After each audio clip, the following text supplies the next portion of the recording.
It's a beautiful day on the West Coast in Seaside, California. Tonight from Cardinale Stadium, it's a Western Conference battle between two teams above the playoff cut line looking to get back into the win column. El Paso Locomotive and Monterey Bay. Alongside Marion Crowder, I'm Josh Appel. Thanks so much for spending part of your Saturday night with us as we take a look at the Western Conference standings. There you see El Paso, 20 points in fourth place, level there with Phoenix Rising, but they do have a tiebreaker, one fewer game played. Monterey Bay, sixth place, 19 points, 5 wins, 5 losses, 4 draws. Jordan Stewart's first full season at the helm of Monterey Bay, and they got off to a great start to the season, Marion. They were 4-1-2 through their first 7, but the last 6 haven't gone as well. And it's been a combination of getting teams at their stride and not putting teams away quick enough in the first half. Efficiency in the final third dropped just slightly over those last 7 games from the start of the season. But that's what it's about in this league. Small margins that ultimately keep you in draws and earn you wins. And those small margins right now, Monterey Bay not on the favorable side of them. But someone who has been on the favorable side for most of the season, it's Elijah Paul. He leads the team in goal contributions, 7 total goals across all competitions this year. He's a complete two-way player, and in a match tonight that could be quite transitional, his input is going to be invaluable. His strength on the ball, his ability to link the lines behind him, but also his willingness to defend and defend at 100%. And on the other side, Wilmer Cabrera and El Paso. They're off to a phenomenal start this season. Although they faltered a bit over the last 3 games across all competitions, they haven't scored their last 3 times out, but the 21 goals through 13 matches in league play, their most since 2023. Look, they're extremely creative, and when you think about this El Paso Locomotive side, you think about explosiveness, you think that they're forward-thinking, but as you mentioned, it's been individualistic of late, and it's really been the timing and the decision-making in the final action that's been a bit off. But let me tell you who has not been off, and a man who they need to continue being involved is Andy Cabrera. He has contributed just over 40% of the team's 21 goals so far in 2025. It's his strength on the ball, it's his placement in terms of the decision-making with his finishes that make him one of the most lethal strikers in the USL Championship this season. Pretty good stuff from the USL Championship Player of the Month for the month of May. We'll have lineups and we'll have kick from Seaside coming up in moments. It's Monterey Bay FC and El Paso Locomotive coming up next.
As Montage Health celebrates its 90th anniversary, we're taking a look at the past, recognizing how we started and where we are heading.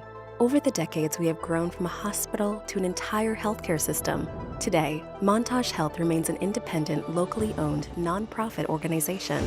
We are proud to offer healthcare services for every chapter of life. At Montage Health, our history of excellence is rooted in a commitment to our community.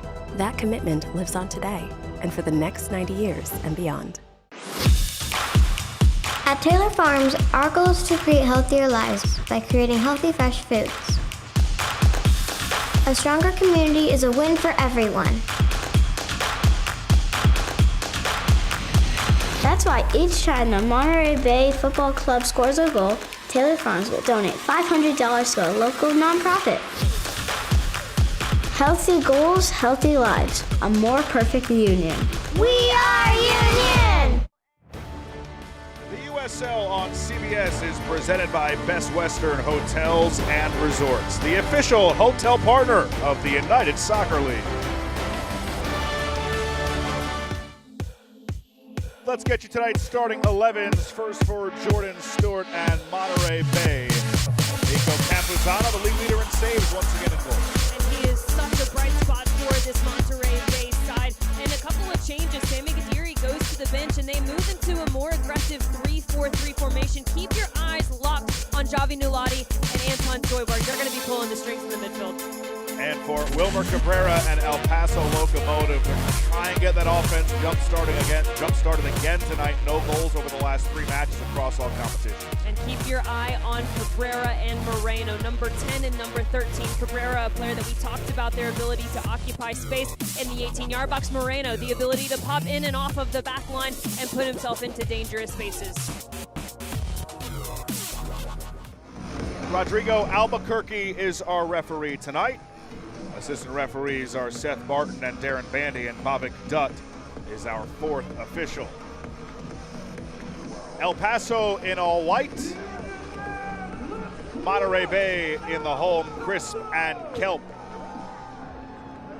Each team coming off of losses, 3-0 El Paso to Orange County. Monterey Bay 2-0 at Las Vegas, which snapped a 3-game winning streak across all competitions. Both teams hoping to get back in the win column tonight. Both teams above the cut line in the Western Conference, which has been very tight all year long. Josh Appel, Marion Crowder with you as we get underway from Cardinale Stadium in Seaside. So glad to have you aboard with us on this Saturday night.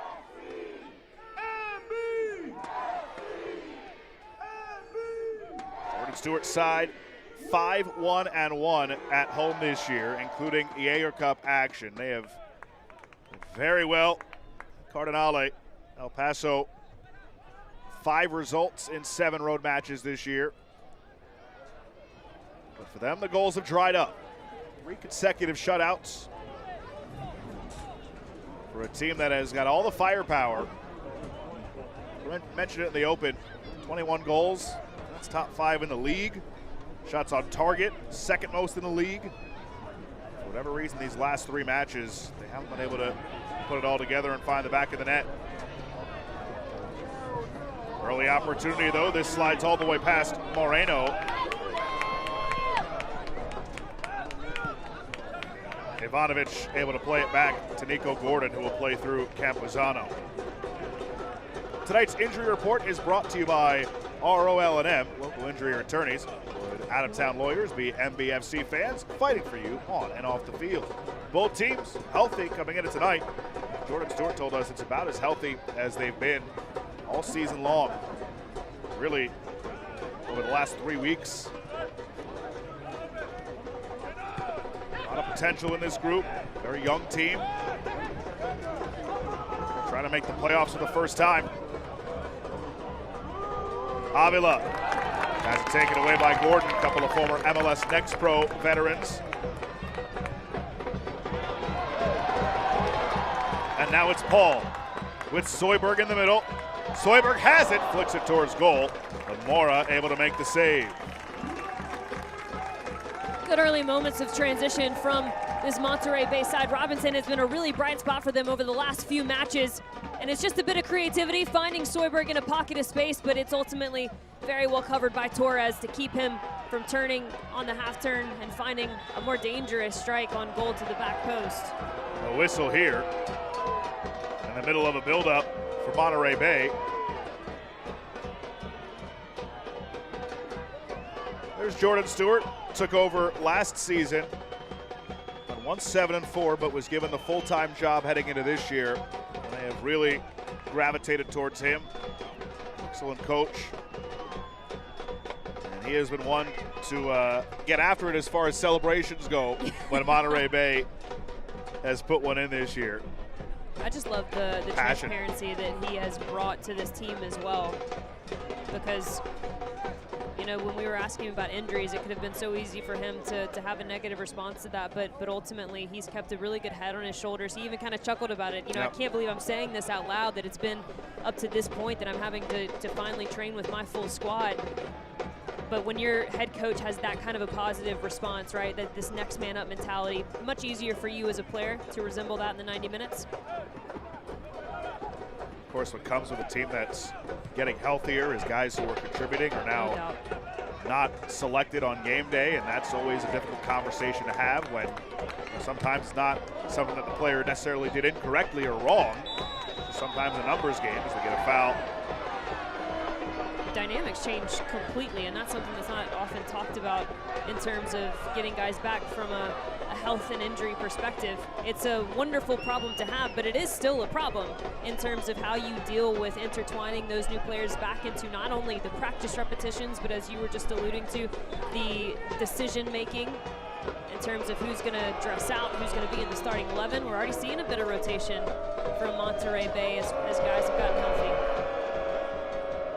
We saw Grant Robinson just a moment ago. This is 5th start of the year. Normally a spark plug off the bench. He has earned his role in the starting 11. Out for a throw to El Paso.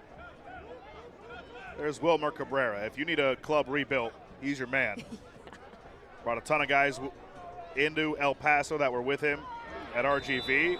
Hard collision there. Armando Moreno went down. Ivanovic saying he didn't do anything wrong, but Wilmer Cabrera,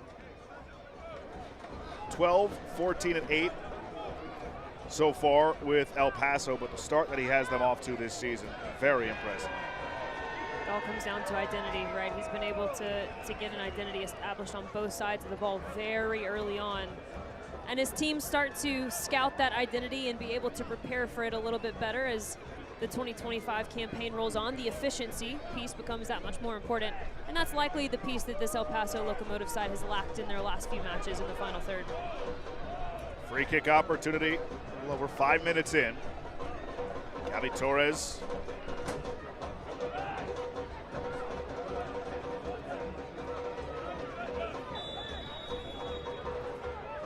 Runs over it. Cabrera sends it high. Good opportunity for Andy, but unable to put it on target. And Monterey Bay is a team that has really struggled to defend set pieces well, especially in the second phase of play. And unfortunately, a bit of miscommunication between players, and think it hurts Cabrera's wind up just a bit, because we have seen them make that shot more than once this season. That was something Jordan Stewart talked to us about this week. Set pieces on both sides, both defending and in the attack. And they're fortunate that one ended with a goal kick instead of a goal. And I'll go back to what we said in the open, right? That you look at this Monterey Bay side and their first 7 matches versus where they're at now, and I would argue that the play isn't all that different. What's been different is their ability to put teams away in the first half and their ability to mitigate some of those moments in dead ball situations that they haven't been able to do so in the last 7 matches or so. They get back to that, and ultimately they're still in the playoff hunt, and that's, for Jordan Stewart, the biggest indicator of success right now. Their win at the end of May in the Jägermeister Cup over Spokane, they had a 6-match winless streak leading into that match. Now, they did earn 3 results, so not all was lost, but still, when you're trying to make the playoffs for the first time, there are going to be some rough stretches throughout the course of the season, really even for any team in this league. You're going to go through a stretch where it doesn't look your best. And it's all about how you weather it and come out the other side. And for Monterey Bay, last week's slip up aside, seems like they've kind of climbed out of that. Well, I think that they use that Jaeger Cup as a way to reset, right? Because when you're in league play versus cup play, you can have a little bit of a different mentality. And cup play, especially how USL Cup is structured, right, where it's all about offense, it's all about scoring production, a little bit of that can take the pressure off, and it can make you play a bit more free, a bit more creative, and that's what we saw from them in their USL Jägermeister Cup performance. And what you hope as a head coach is that that performance continues, in fact, into league play when the stakes are a little bit different. Yeah, they followed up. They had 2 Jägermeister Cup games in 1 week. And their second one was a 3-2 win over Orange County. They were really humming in the attack. Grant Robinson was great in that game. He was. A beautiful assist. Joel Garcia battling a bit of injury as of late, but he's back in there tonight. And they get a foul. on El Paso, it looks like.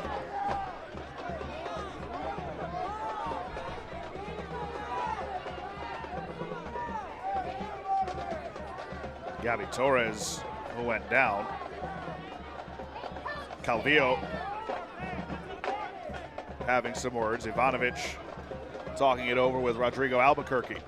So the foul was actually on Monterey Bay, so it'll be possession to El Paso, who have never won at Cardinale Stadium in their previous 3 meetings here. As we talk about Monterey Bay trying to qualify for the postseason for the first time in club history, El Paso trying to get back there for the first time since 2023. Fonguk.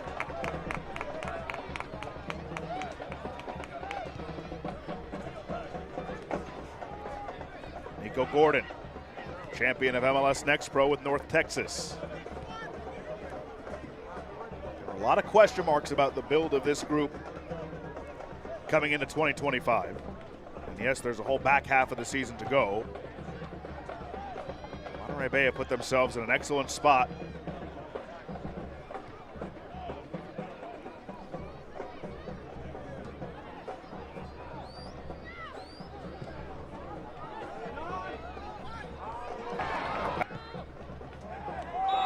Ivanovic shoved Torres to the ground. He can't believe the call, but it'll be a free kick from distance for El Paso. I know he gives up the set piece in this moment, but that's actually very well done from Luke Ivanovic to track that run all the way. And coming into this match, as you watch this El Paso Locomotive side, they're a side that is very dangerous when they're running at the back line. They have a lot of players that pop right off the back line. They sit in between the holding mid space and the center backs. And so Wesley Funguk in particular, and you saw it there, if Luke Ivanovic doesn't track that, Wesley Funguk pulled completely out of position, and El Paso able to do exactly what they want. Funguk's ability to be balanced and have central positioning is going to be key in this match for Monterey Bay. Calvillo plays it in. Malango gets rid of it.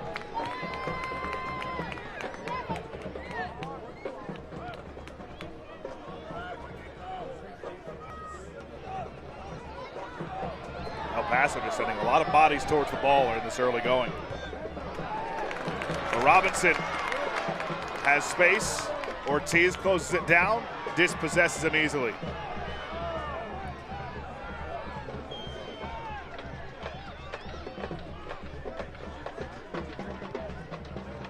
Calvillo waits on it. Room for him to operate.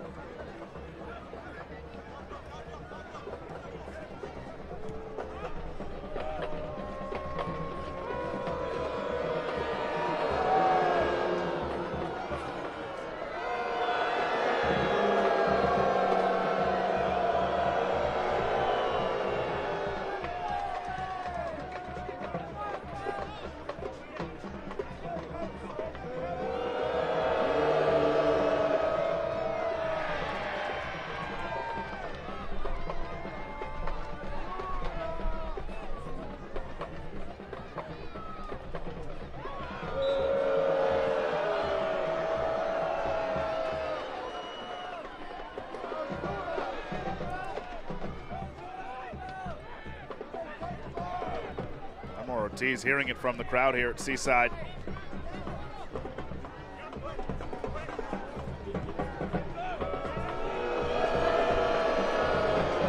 Every time he touches it.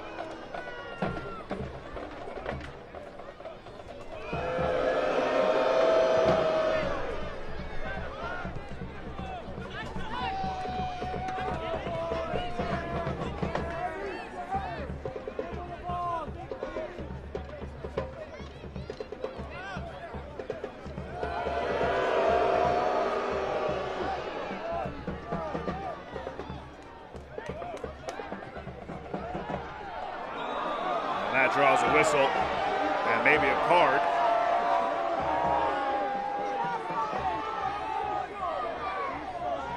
No indication of a booking from Rodrigo Albuquerque at the moment.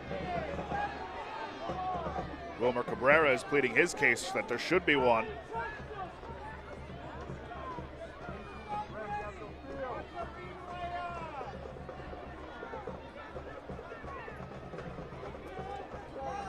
Calvillo is the one who delivered it forward. Nothing in that for me in terms of a card. Wilmer Cabrera disagrees with you. You know what? I'm I'm used to that. I'm also pros. I think number 2 most wanted. The referees are used to it. We have to have different viewpoints. It's healthy. That's punditry. Well said. Torres. Cross. Back post. Header! Perfect for El Paso.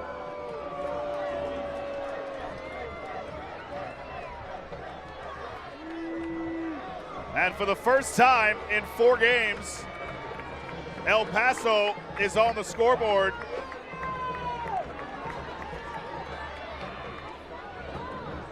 And yellow card or not, they make the most of this dead ball situation. And again, it's the second phase of play that continues to be Monterey Bay's kryptonite. And look at the service in from Torres. It's pinpoint. The marking on the back post, not good enough. And the center back gets on the score sheet for El Paso Locomotive. Akwe with his 2nd of the season. Scored back in March against Hartford, his 1st since then. And now El Paso can play with the lead. Now how does Monterey Bay respond? El Paso have not lost this season in the 6 games where they scored first, and now we do have a booking.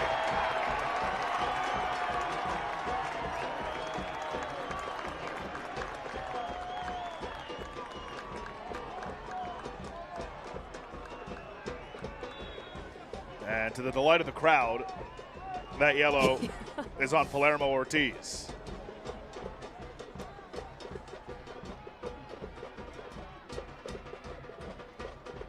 Paul battling in the corner. Akwe gets it away from him.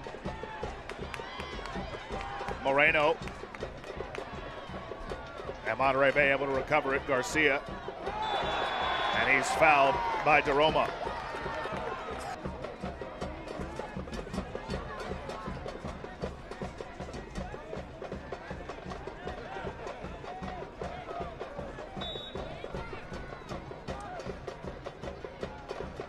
Showed you El Paso when they score first. Monterey Bay have been able to earn a couple of points, a couple of wins, I should say, from losing position, but 2-5-0 when they concede first. And this is an early one for El Paso, which is the roadside. Exactly what you want. They are controlling play as Calvillo gets it ahead. Avila. Beto Avila. Back for Calvillo. Moreno tried to step into it. Gordon couldn't clear, and now finally it's sent away. And these are the moments, if you're Monterey Bay, you look to take advantage of. This El Paso Locomotive shape can get quite narrow at times. And Monterey Bay, a team that has a lot of skilled individuals on the flank spaces, if they can find that decisive moment in transition, find players in isolation, perhaps they can take advantage of this more aggressive shape from El Paso Locomotive.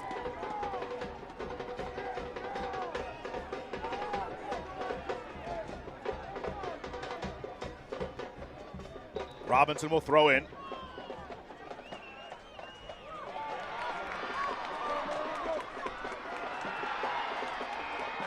Malongo, he goes down.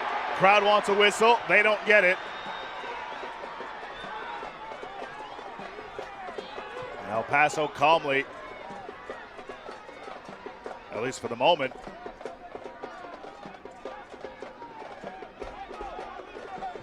takes back over.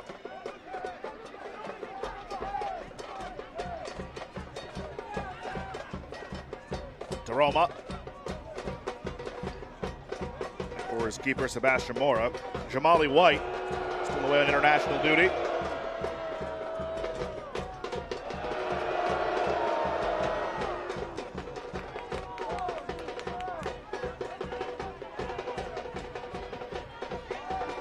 Ronaldo, turned back, Akwe the goal scorer.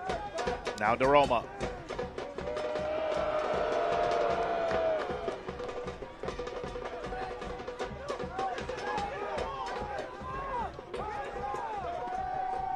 Torres, Ivanovic, right on him, across, in front, just trickles wide, out for a goal kick.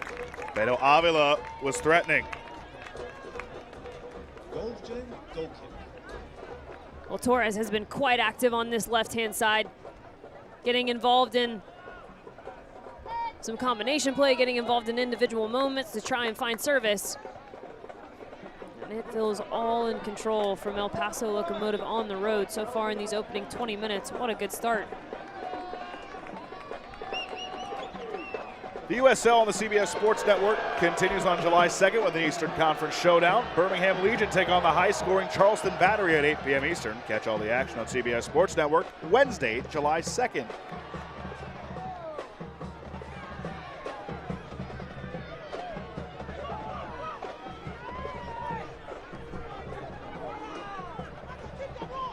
Moreno. Ivanovic takes it away from him. Good physical play, and now he tries to start it. Turn back. They'll have a throw.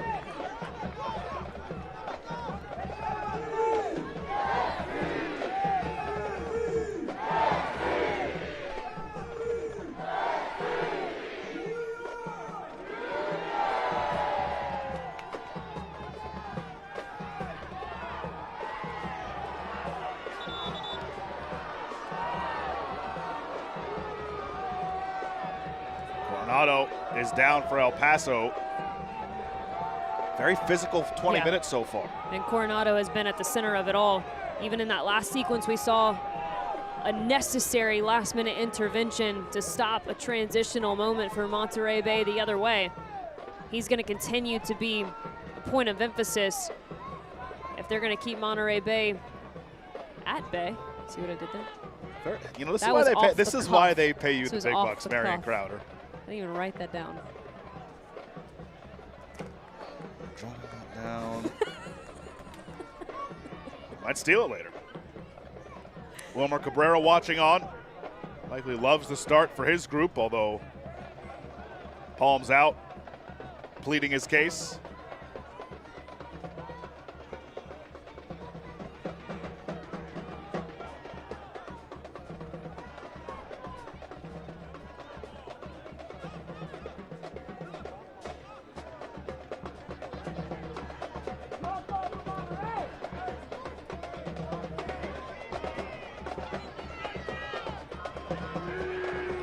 And we're back underway.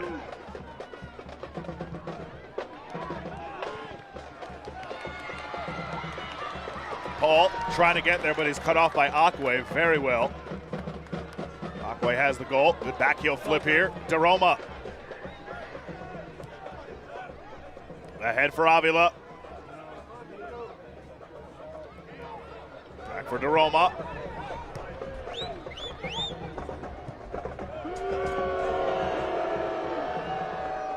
Not even going to say Palermo Ortiz's name anymore. As soon as you hear the boos, you'll know it's him.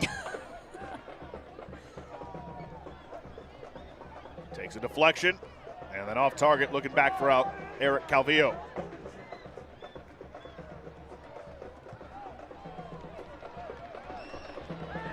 Reminds me of what the Sacramento Republic fans did to Alex Cronali. Ivanovic steps up on the move. Has Paul with him. Ivanovic tries to get it for Paul. But Akwe, another good defensive play.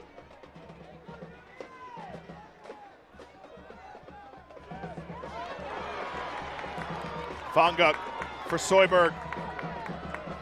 Soyberg. Javi Shalnati. Javi, his shot blocked by Akwe. What a start for him in this first half. Malengo, he tees it up, and it trickles wide. It was deflected, though, by El Paso, and it will be a corner kick for Monterey Bay.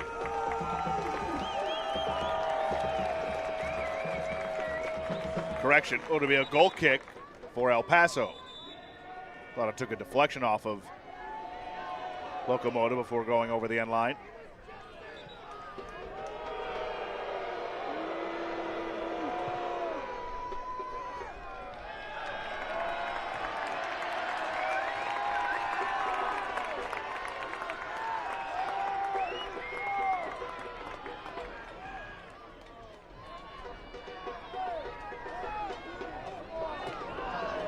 Taken away by Cabrera, flicks it forward.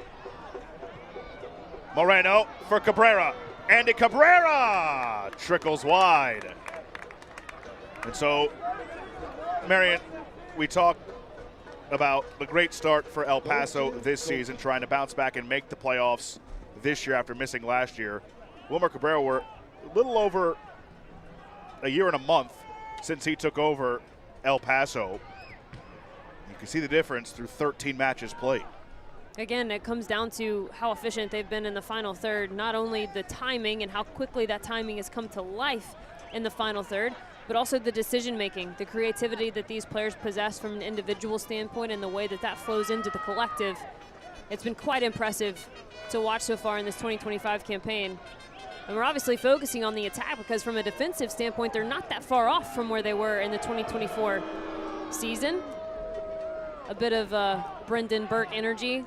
Will score 99, give up 98. Dangerous game. And to that point, I believe that that's why we've seen a bit of a dip for El Paso Locomotive in the last few matches. Obviously, as the 2025 season rolls on, teams are going to begin to scout them a little bit more efficiently as opposed to the start of the season. And I think in particularly, the one thing that stuck out to me, you look at that 3-0 loss versus Orange County, where Orange County had 3 goals in the first half. A lot of that came because of the narrow shape for El Paso Locomotive going forward, right? That aggressive nature where they like to push numbers forward into the box. And Cameron Dunbar really made them pay. Cameron Dunbar, very fast, very physical player on the ball. And I think that this Monterey Bay side has players like Mayele Malongo who can do the same.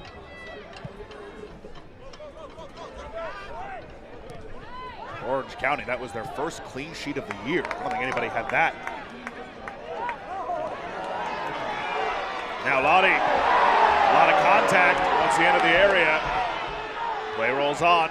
Avila pressured by Joel Garcia. Advantage given for DeRoma. DeRoma, a little hesitation, slides it forward. Gordon gets there first and plays it to Campuzano, who clears.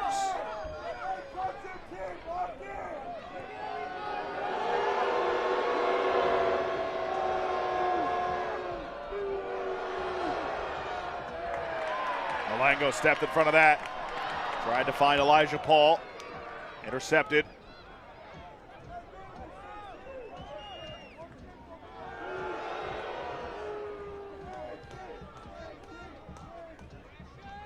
Coronado.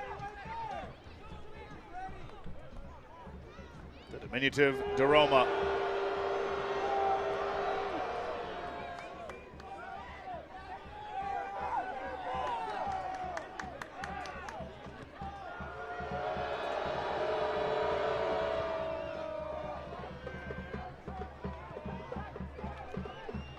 Stewart told us, despite their 2-0 loss against Las Vegas last week, he felt their start was good, their first half.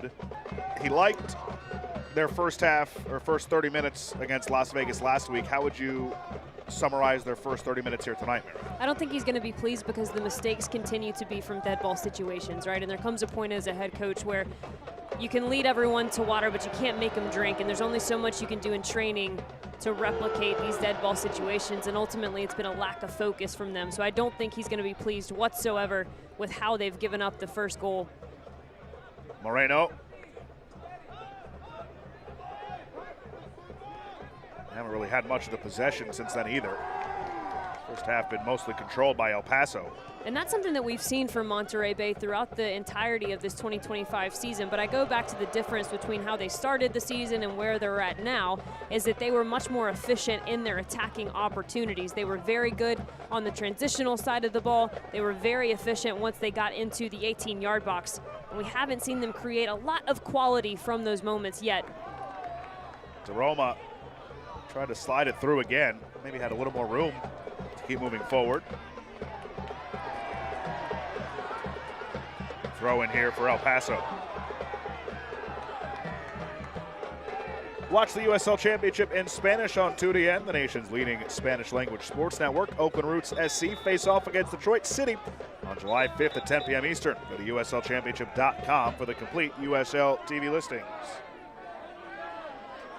The goal in the 15th minute, Wahab Akwe for El Paso. Not one of the usual suspects for them.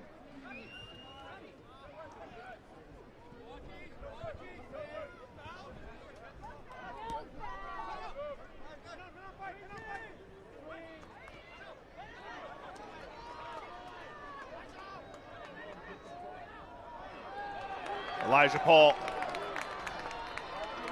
gets by Coronado. Cabrera, forearm to the back, shoves him down. Not sure where the argument is from Cabrera. That's as clear a foul as you'll see. Couldn't agree more. Lucky he's not getting a yellow, in my opinion. But that's the example of Elijah Paul being a two-way player, as we talked about in the open. His ability to come back and defend, and not only perform his defensive responsibilities, but turn those moments into attacking opportunities. It's going to continue to be very, very important as Monterey Bay tries to level this one at 1. Deep free kick, Zoidberg will stand over.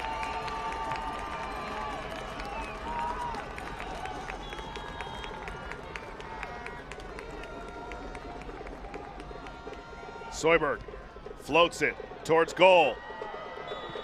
And a Monterey Bay player just completely run over Beto Avila, and that's a foul. Elijah Paul, 7 goals across all competitions.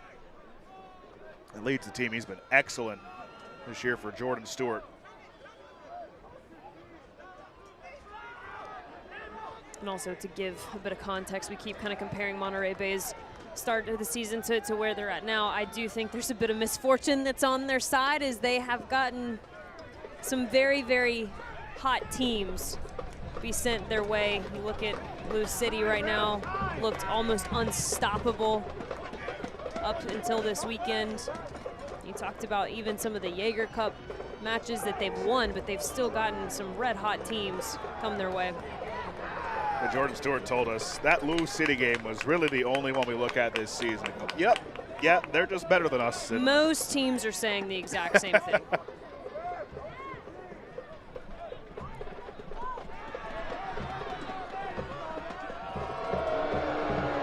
Ortiz, the victim of the booze tonight at Cardinale Stadium. And I'd even argue that Las Vegas Lights match, they had just parted ways with Antonio Nocerino, and any time that you have a new manager at the helm, whether it's a mutual parting of the ways, a fireman, a let go, whatever the situation is, it's going to inject a new bit of energy into a group that's going to try and impress a new manager. So I would even argue that Las Vegas Lights side was probably the best form, best mental attitude that we've seen from them in quite some time. That Las Vegas side does have a lot of talent. They do. Rodriguez right off the jump. And the goal scorer that he is.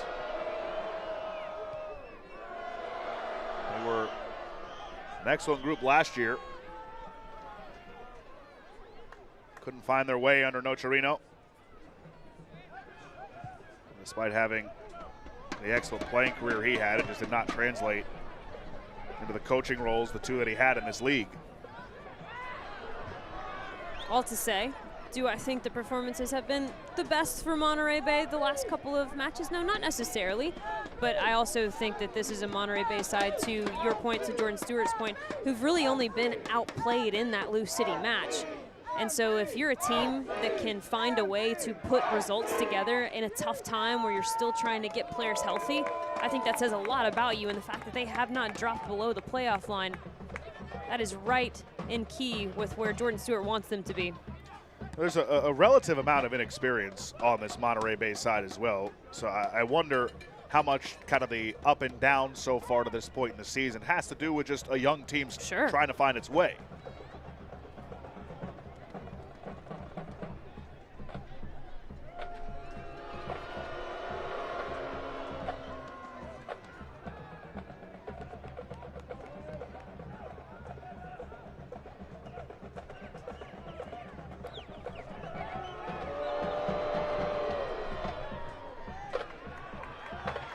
Turnover, Zoidberg. Outside for Paul. Elijah Paul. And Palermo Ortiz able to keep it in, or was he? He was not. Soccer season is here, and SeatGeek is the official ticketing partner of the USL. Get all your USL tickets and more from the #1 ticketing site. SeatGeek, your ticket to great seats.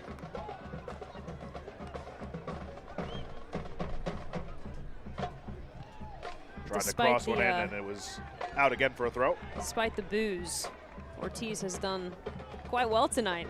The boos have not affected him. Would they affect you? Probably. There's a reason I'm sitting here and not out there. How about you?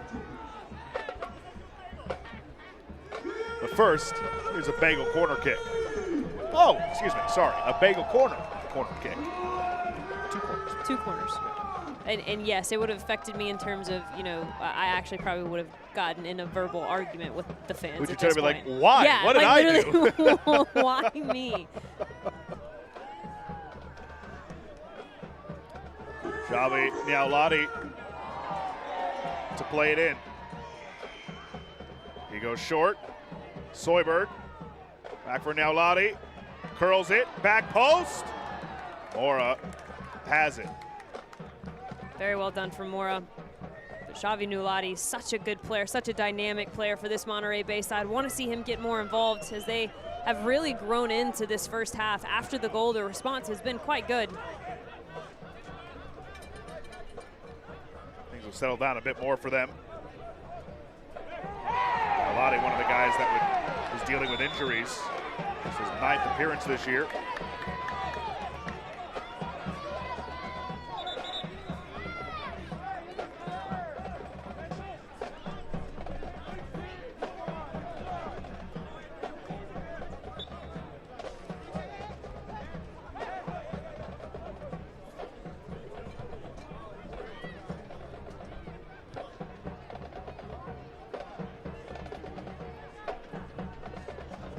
Given away, not a good one.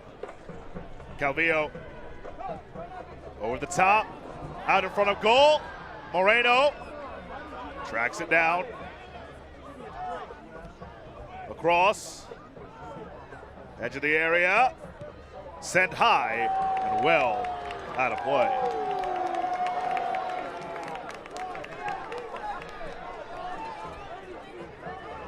But you're going to see the second phase of play here.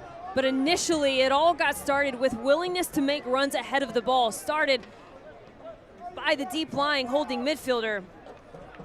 And then it's just a willingness to commit numbers into the area, something that El Paso does much better than most teams in this league so far this season.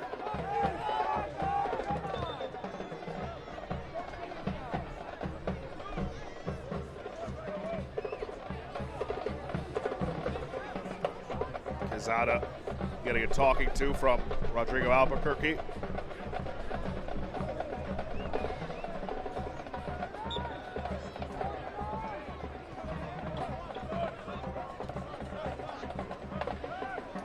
Soyberg for Robinson. Robinson mishit that initial touch. Monterey will have a throw. Fonguk.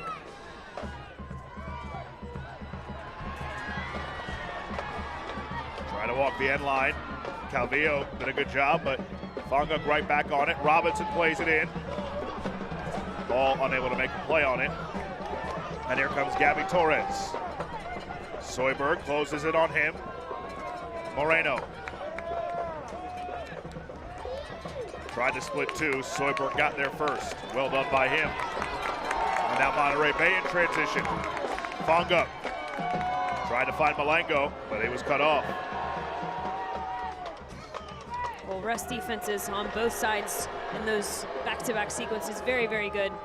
We knew that coming in from Monterey Bay, that mitigating the explosive firepower that this El Paso Locomotive side has in the attack, it was all going to be about balance in their defensive structure, being willing to go forward, but making sure that they're not too exposed in terms of how they lead possession moving forward. And that defensive discipline's been very good. Moreno. Lost the ball. Coronado now. Cuts it back. Moreno. Near post. Wide. And he's frustrated. Good chance for him there. And likely the better decision here is to try to bend this back post. But you can see as he gets this ball back that he picks his head up just a little bit, sees that Campuzano is just a bit off the near post. Ultimately, Campuzano was going to have that one covered regardless if it was on frame or not. And likely the better decision to try and bend that one into the top bin on the back post. Moreno's been a perfect fit in this Wilmer Cabrera system here in El Paso. 7 goal contributions. It's tied for 5th. His 5 assists across all competitions. That's tied for the team lead. Wealth of experience across multiple leagues, including Liga MX and MLS. And you can see that experience with his movement off of the ball. He really knows how to shape shift back lines. He knows how to open up certain pockets of space for his teammates and for himself. Obviously his skill on the ball, second to none.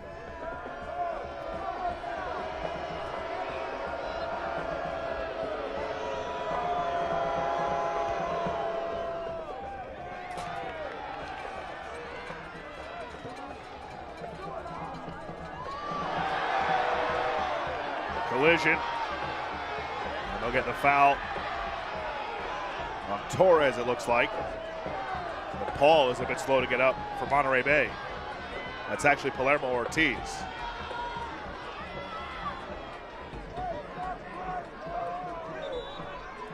And Ortiz might have to be looked at here by the training staff. Wesley Fungut does very well to pick this ball up in the middle of the park and then bypass the midfield line. Elijah Paul acting as an outlet. And this will give you a good view at the challenge.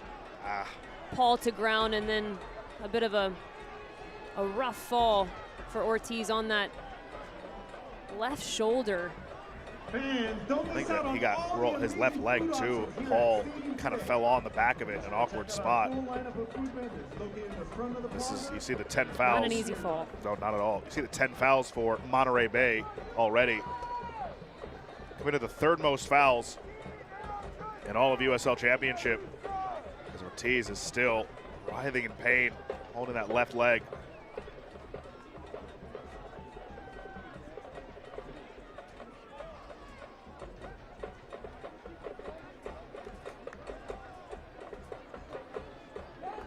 So here was the El Paso goal from earlier.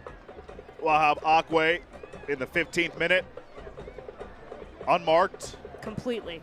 And his 2nd goal of the year. Again, coming off of a dead ball situation, the 2nd phase of play, and the focus for Monterey Bay just not good enough in those moments. Nothing to take away from that header though. Very, very technical header from Akwe. Had to go up and get that one, bring it back down to the frame of goal. Not very easy. Ortiz still down. Joined El Paso on loan last September. Play with Pumas, 2-time Liga MX champion. The 32-year-old from Monterrey, Mexico. We knew that there would be a level of physicality that Monterey Bay was going to bring into this match. Try and mitigate this El Paso Locomotive side from getting into that rhythm in the final third that we've so often seen them in this season. Definitely not what you want to see though, if you're an El Paso Locomotive fan, for a player who has been so involved. Well, they're without Noah Dollenmeyer, as well as Jamali White, their goalkeeper. Both those guys are on international duty right now, so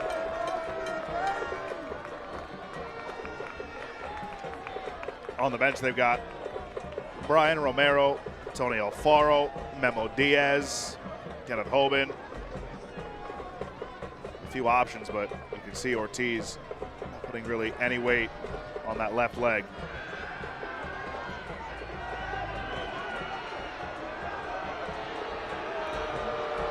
I think he's trying to lobby to stay in the game. I think he's saying, no, I'm good to stay, which would be impressive considering how much pain he looked like he was just in.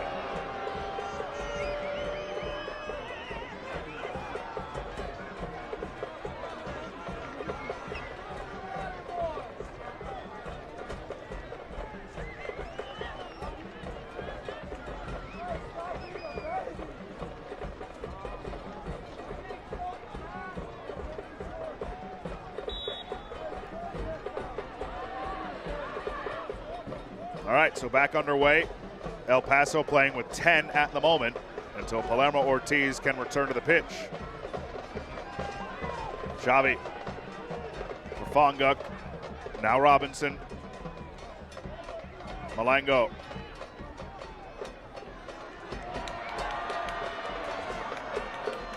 And that's out for a goal kick. Well, the final third entries are getting a little bit better, but now if you're Jordan Stewart, you want to take it to that next level, which is going to be creating something of efficiency. And those efficiency markers often are either gaining a corner kick, a shot on target, a service. None of those right now happening for Monterey Bay. You see 5 minutes of stoppage time in this first half. Sebastian Mora will send it away. The goal in the 15th minute by Wahab Akwe, his second of the season. And there has not been much cooking for Monterey Bay in the attacking third.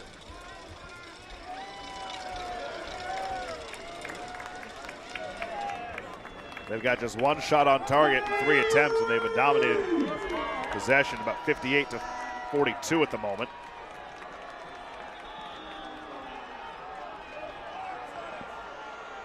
We'll have another Bagel corner kick here.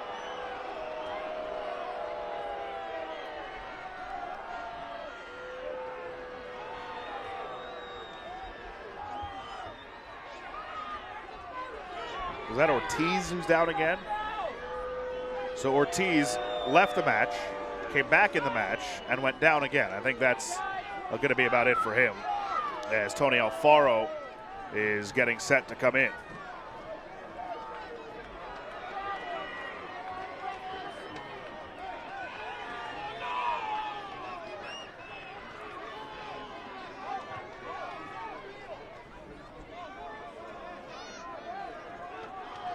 This substitution brought to you by BBSI. Alfaro in for Ortiz. Before this corner kick in stoppage time of the first half.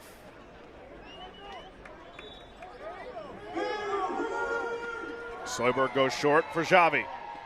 Back for Soyberg. He curls it towards the back post. And a foul on Monterey Bay.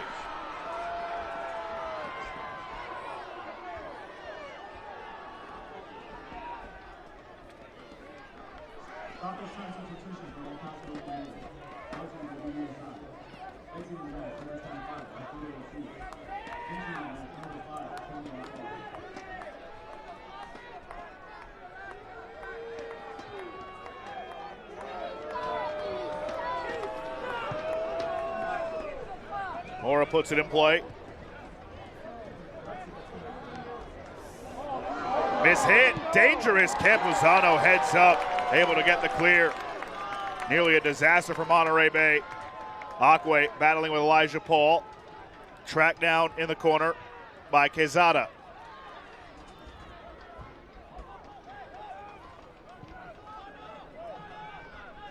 Avila.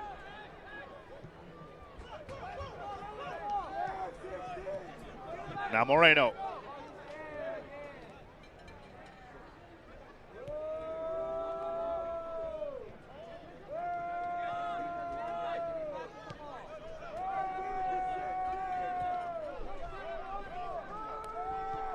They'll restart it from the back.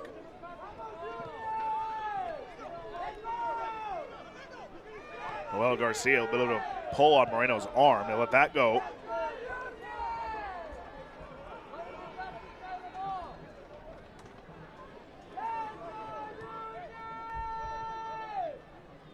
Cabrera. Over the top.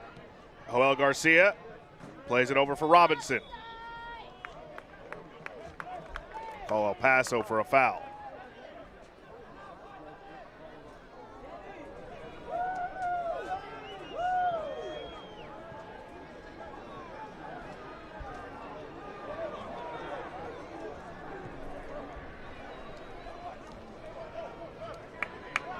Lara.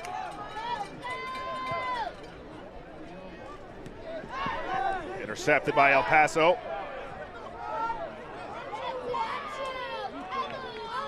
Xavi, long, down the left side. Malongo, working on Quezada, towards the back post. Ivanovic was making a run, but just out of his reach.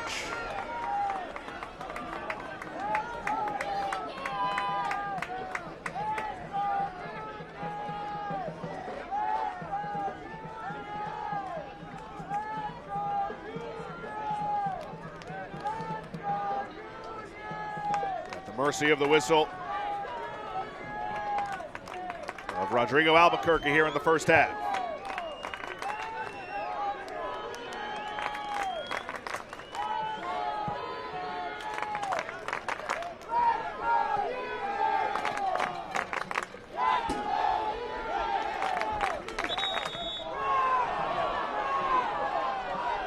Monterey Bay got that started a bit too quickly.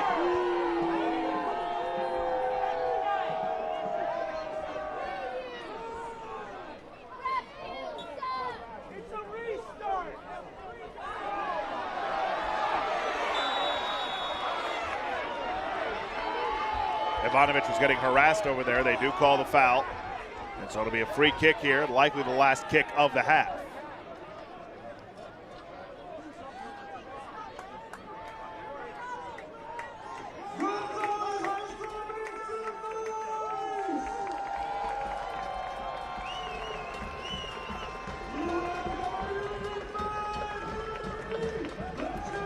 Xavi and Soyberg standing over it.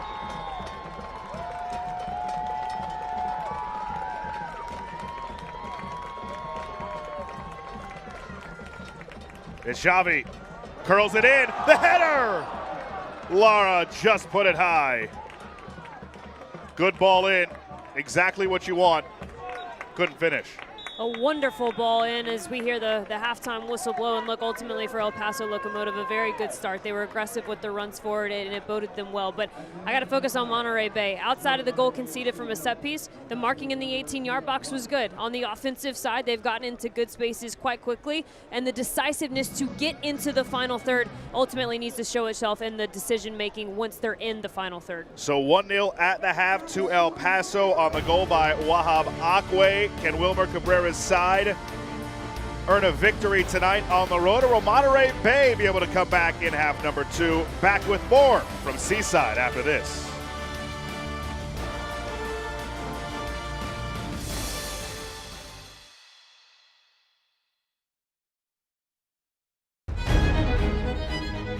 It all starts with a spark, an idea. That idea ignites into a dream. The dream sharpens into a vision. Process is forged into reality.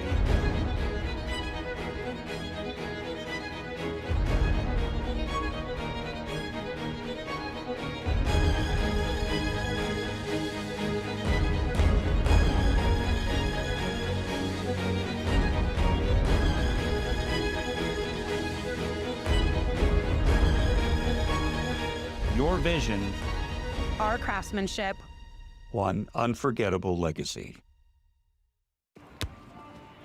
Hola. ¿Alguna otra cerveza? No, Miguel Ultra. Ok, ahora vuelvo.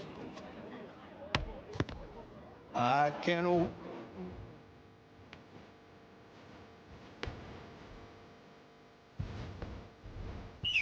Mr. Messi.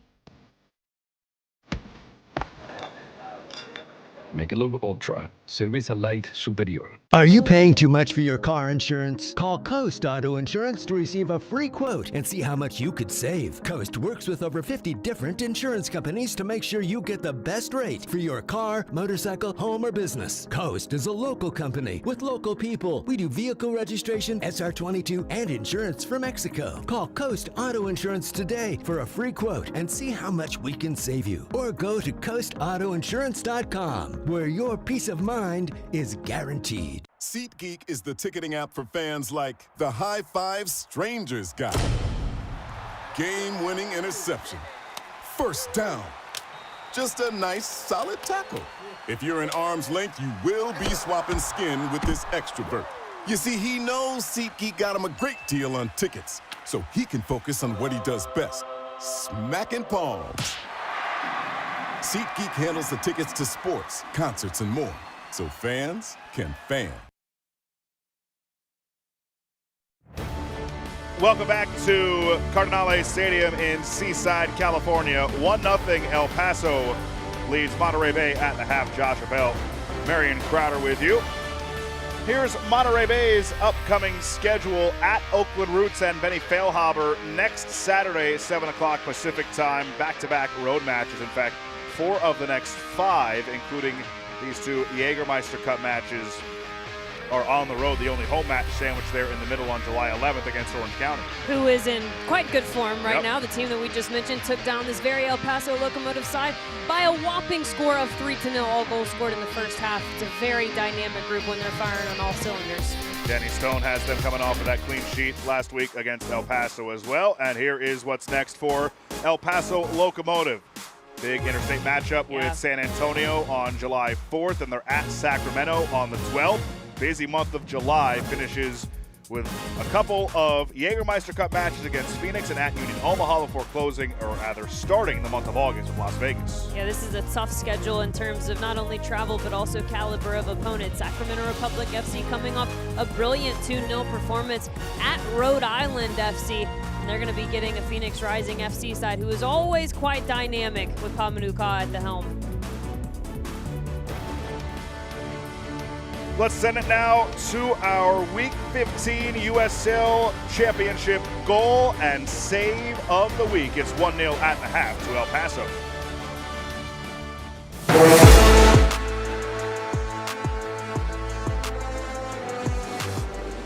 This is a good threaded ball through. Real chance, and it is the only goal. There's a beautifully threaded ball through, and Phoenix Rising have taken the lead here.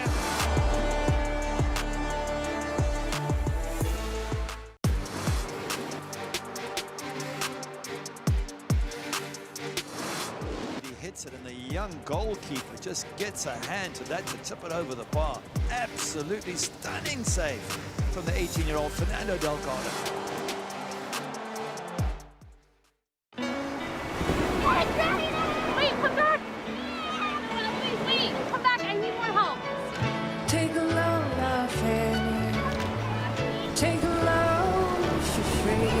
Today we went to the beach, and it was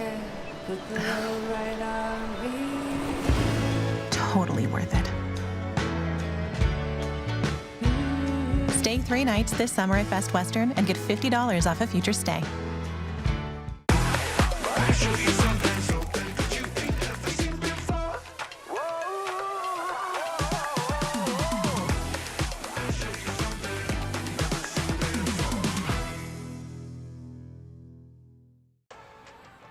How does Crystal Geyser Alpine Spring Water keep you in the game? We always source our water directly from the natural spring to fuel every body, no matter how you like to move it. So whether you're chasing your goals or just staying active this summer, make sure to stay hydrated with Crystal Geyser Alpine Spring Water. Always bottled at the natural spring source.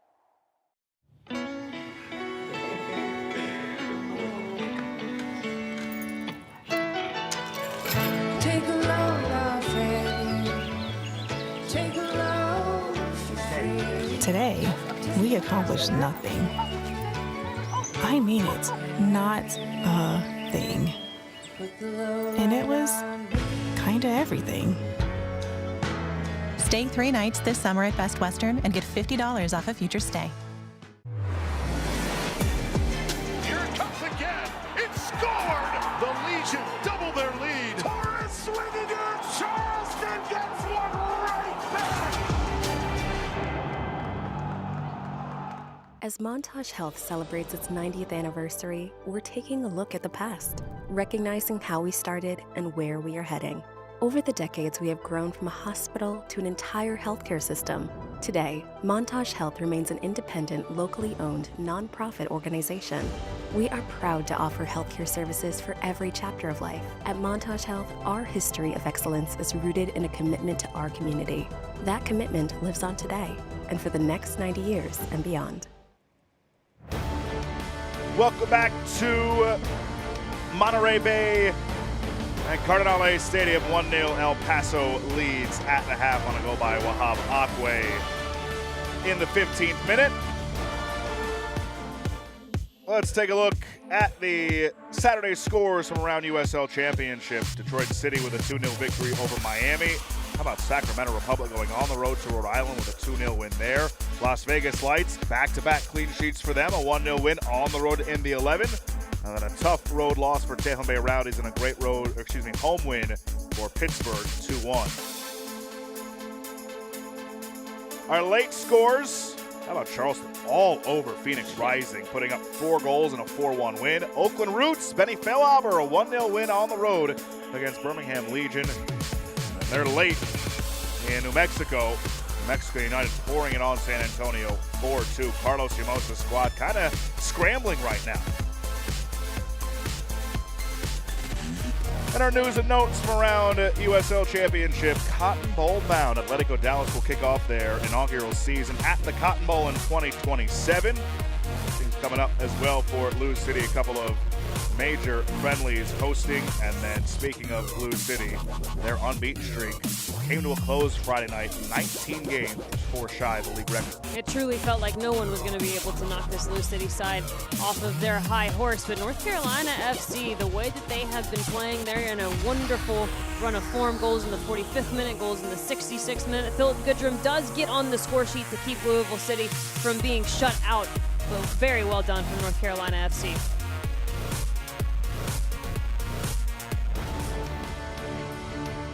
Don't forget, you can turn on Sirius XM FC 157, which is North America's only 24/7 source for engaging soccer talk, including all USL All Access on Tuesday nights. Plus, you can hear live matches from USL, MLS, Premier League, and more, all on Sirius XM FC 157 and the new Sirius XM app. This week on USL All Access, the table tells us which team on the field has been the best due to points, right? What about coaches? We take a statistical deep dive to see which manager has influenced their team in the games the most within 90 minutes of play. Joe Hafferty, defender from Lexington SC, joins us to talk his unique journey developmentally and how Lexington could be on the rise in the Western Conference.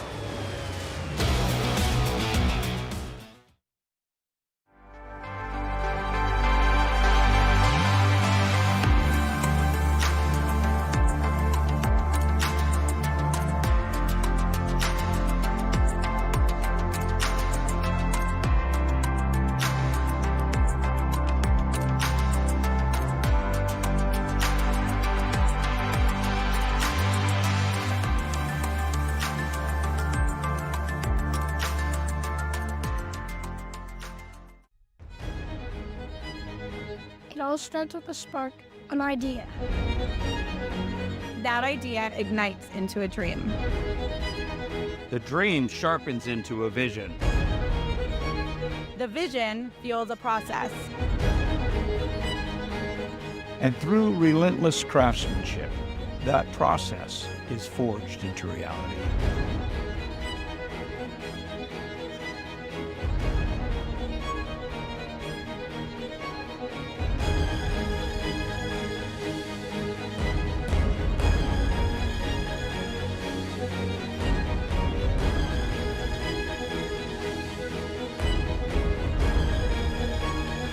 Your vision, Our craftsmanship, one unforgettable legacy.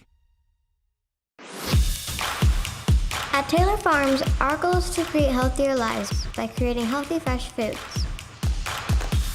A stronger community is a win for everyone. That's why each time the Monterey Bay Football Club scores a goal, Taylor Farms will donate $500 to a local nonprofit.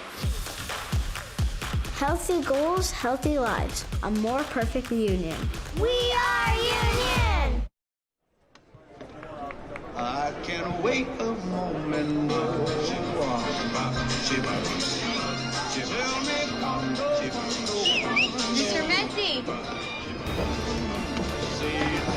USL on CBS is presented by Best Western Hotels and Resorts, the official hotel partner of the United Soccer League. 1-0 at the half to El Paso as we take a look at our first half highlights.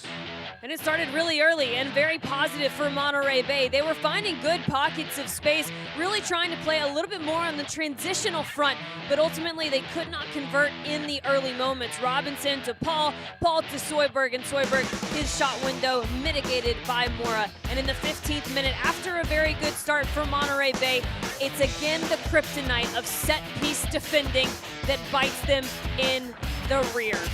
And ultimately, Torres finds a wonderful second phase of play, and Akwe with a beautiful header to the back post. And this is what gave us the 1-0 lead. And it's something that, as we look at the possession numbers, no doubt about it, El Paso Locomotive had the better of possession, but that's by design. Monterey Bay looking for those transitional moments in the attack, and as the half grew on, they got much better. Now it's just about if they can be a bit more decisive once they enter into the final third.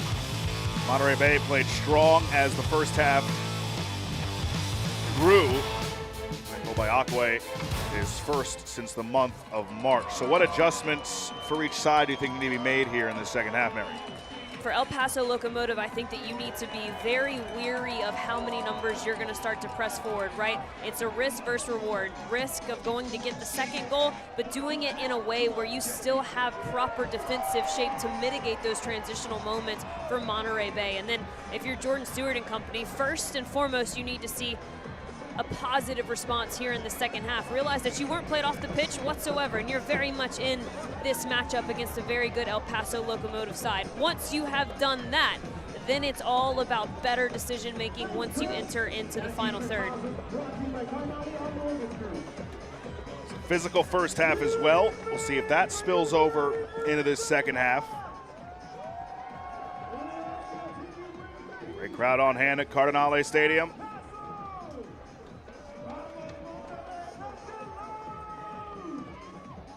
No changes for either side as we begin the second half.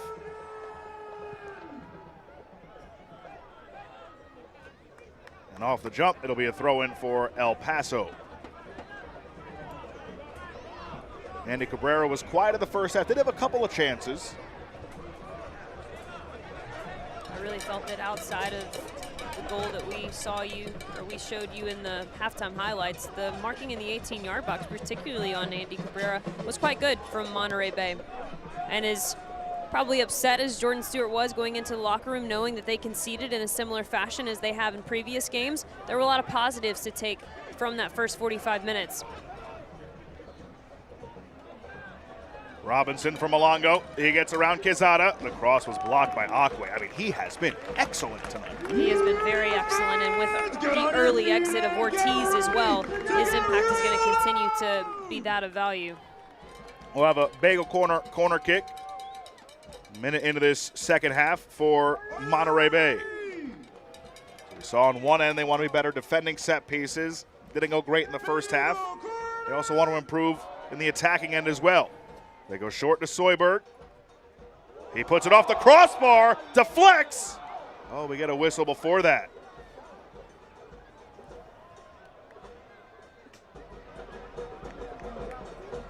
And a bit of confusion, but Mora signaling that this ball never really came into play, saying that it hit the top of the crossbar. That's what our head referee is signaling as well. And the corner kick is blown dead.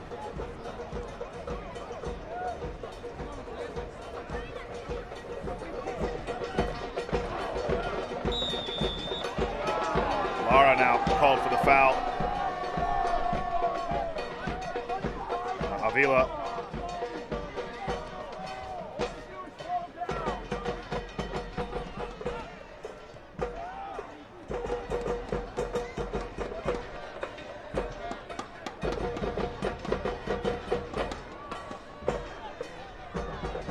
Soyberg.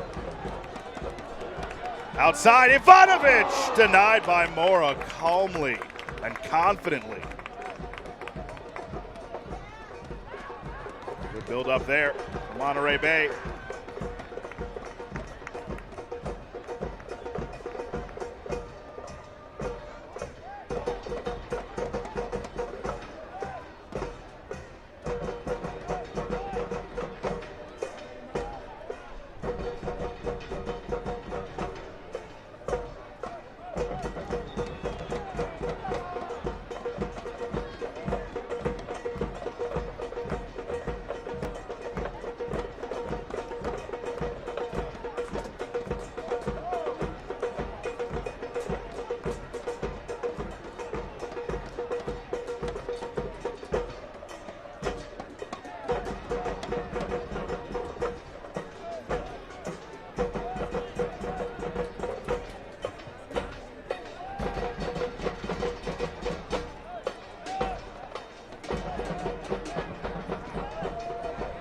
Malango trying to get there before Quezada, but Quezada controls. Pressure here early on in the first few minutes from Monterey Bay.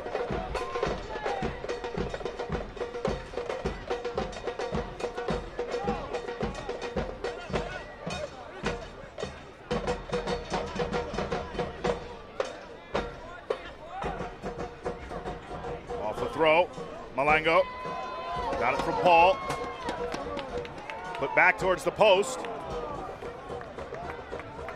Mora intercepts. Well, Garcia, interception of his own. Malango, wide, cross. Akwe played it away. Xavi, Ivanovic. He went down in the area, grasping that knee. No call. Jordan Stewart pleading for a foul with the fourth official. And regardless of the result, call, no call, remind you that there's no VAR in the USL Championship, but it's been 2 positive sequences back-to-back for this Monterey Bay side. And more positive in the first half because they're actually getting something of efficiency in the final third. We talked about the ability to produce shots on targets, to produce corners, services. None of those things happening in the first half, all of them happening at once and in quite dynamic fashion for Monterey Bay in the second.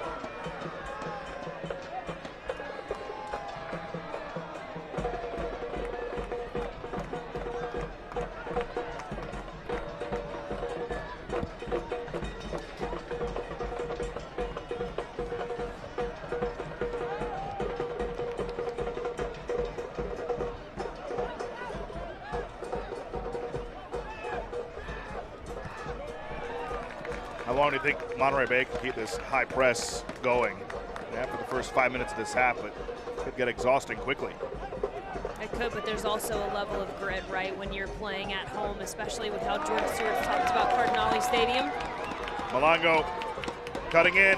Malango unleashes, but he is stonewalled by Mora. He's been tested a few times already this half. Absolutely, and I think that to answer your question, it's all going to come down to certain 10 to 15 minute spurts, right? There's going to be moments where it's innate for the press to be triggered higher up the pitch. There's also going to be times, especially when playing against a team like the El Paso Locomotive, who like to push numbers forward almost with caution to the wind. There's going to be times where you want to actually drop down into a mid to low block. You want to invite those numbers forward from El Paso so that you can expose them and transition the other way. So it's going to be all about those moments of 10-minute recognition from Monterey Bay as they try to level this thing at 1.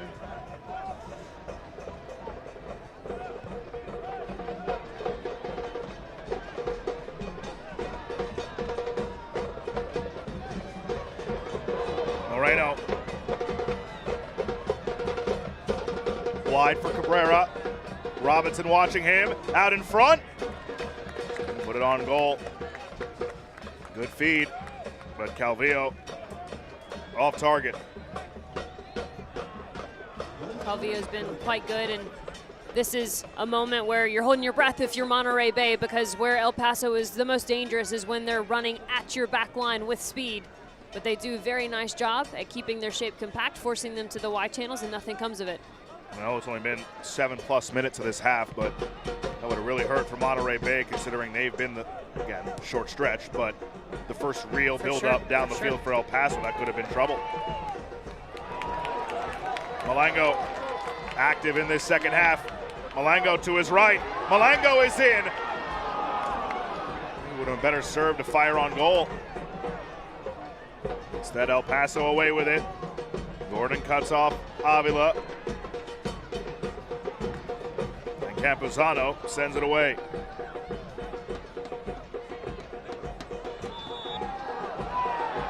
There seems to be something brewing for Monterey in the attack with Malango coming down that left wing. And this is the exact player I wanted to see get more involved in the second half. His ability to keep the shape wide and then make decisions. Do I want to serve it or do I want to be dangerous cutting inside? And if you're his teammates, you are screaming at him to take that shot. There is a time to be selfless. There is very much a time to be selfish. And Miguel Malango, that was the time to be selfish, sir. Row E, seat 25. Congratulations. Congratulations, you're our Lucky Seat winner. Our Lucky Seat is brought to you by Monterey Marriott. Each week we will have a Lucky Seat winner who will be prized with a special gift exclusively from Monterey Marriott. Winner, please head to the scoreboard to redeem your Calvillo, longest tenured El Paso player. Cabrera, third of the league in goals. Made Player of the Month. Coronado wide again for Cabrera. Robinson watching him. DeRoma resets.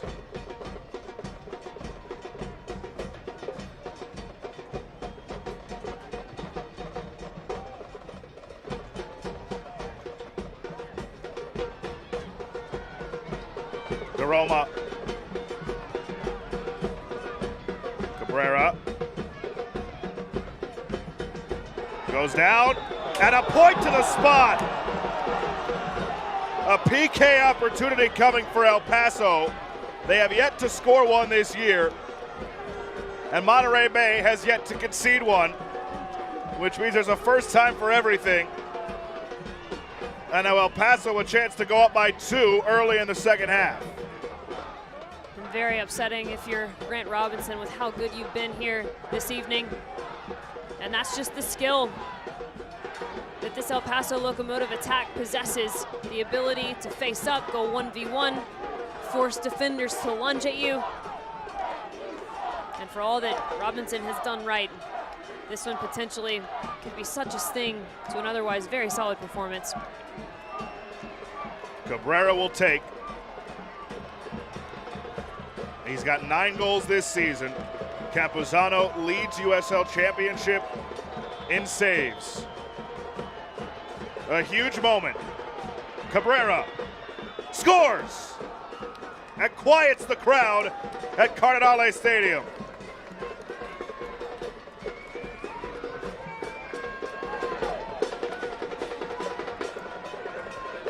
Well, we talked about the very small dip in offensive efficiency for this El Paso side, and so much of it came down to the inefficiency that we saw once they got into the final third. And as good as Monterey Bay has been in this second half, the second final third entry leads to a second goal. And that's offensive efficiency at its best. Backbreaking for Monterey Bay. They're really behind it now. And after not scoring in the previous 3 matches, El Paso has put up a couple less than an hour in, and it's their first penalty successfully made this season.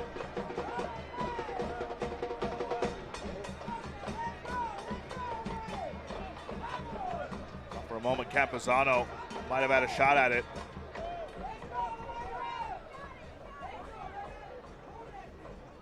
Now how does Monterey battle? Soyberg overran it for a moment. Now Fonguk.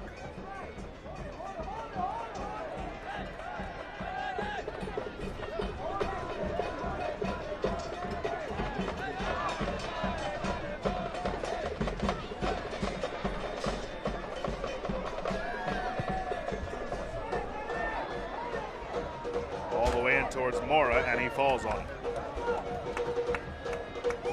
Select is proud to be the official match ball supplier of the USL Championship. From the Academy to the big leagues, Select is there every step of the way. Visit us.select-sport.com for the latest Select products, specials, and more. Select, the player's choice.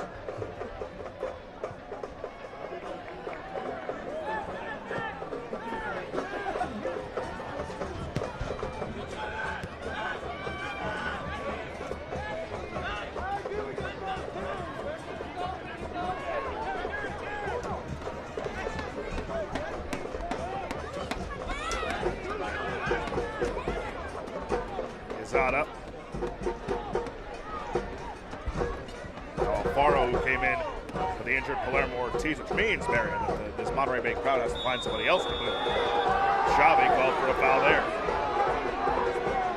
This is where things start to get quite frustrating if you're Monterey Bay.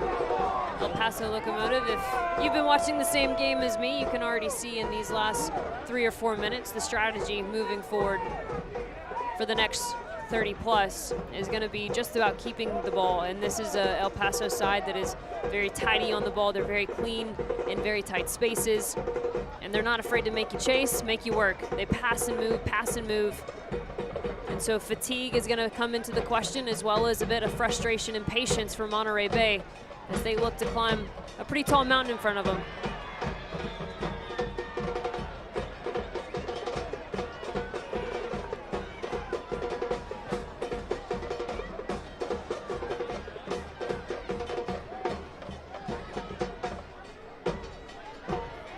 Garcia taken down, or was he? Just out for a throw.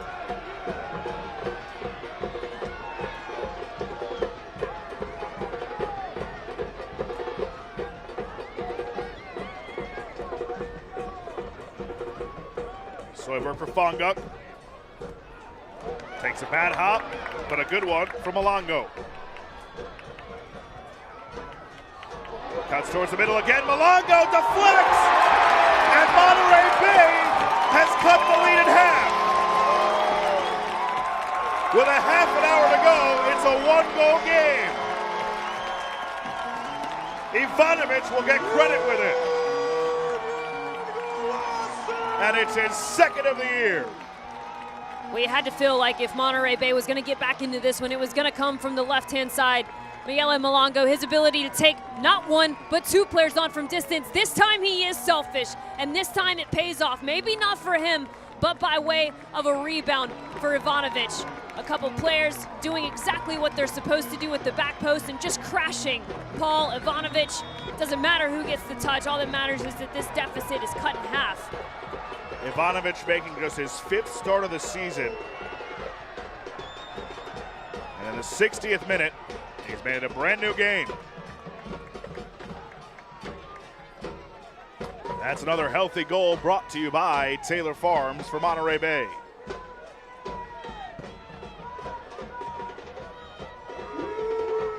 They say the 2-0 lead is the most dangerous one for a reason. Plenty of time for Monterey Bay to get back level. But El Paso trying to answer. Robinson heads it away. Picked up by Malongo.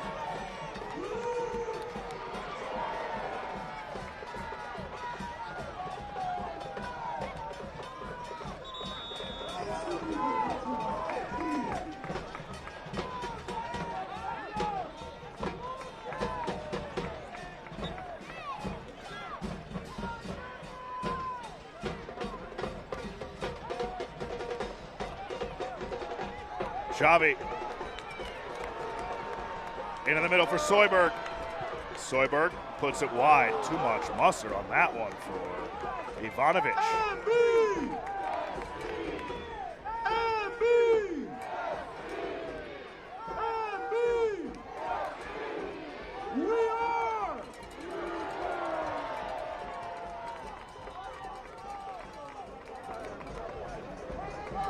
A lot of action on this end.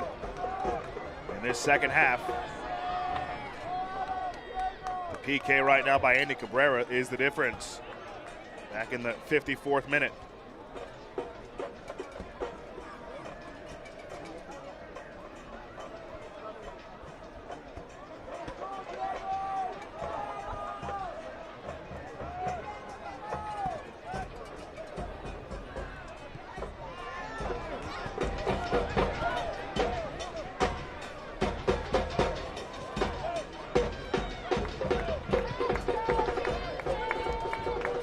Monterey Bay preparing a couple of substitutions. Robinson, that one over the touchline.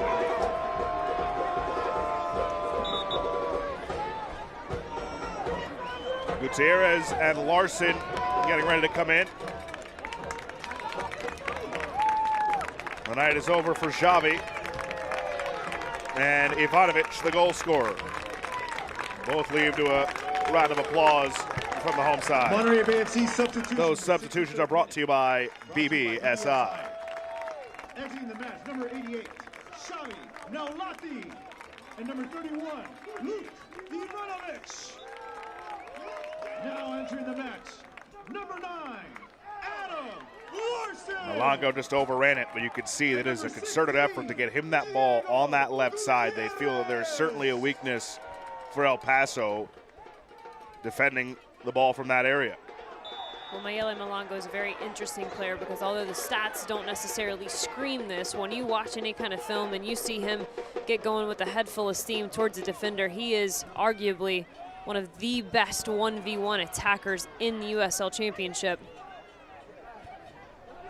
Step up there by Akwe. DeRoma. Now Torres, his cross deflected out for a corner to El Paso. It's the first corner kick for El Paso tonight. It's a bagel corner kick.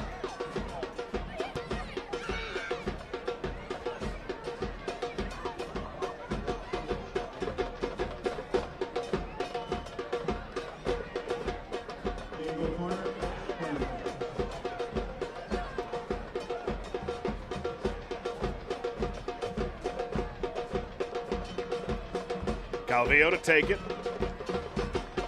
Swings it in, front post. Cleared away by Fonguk.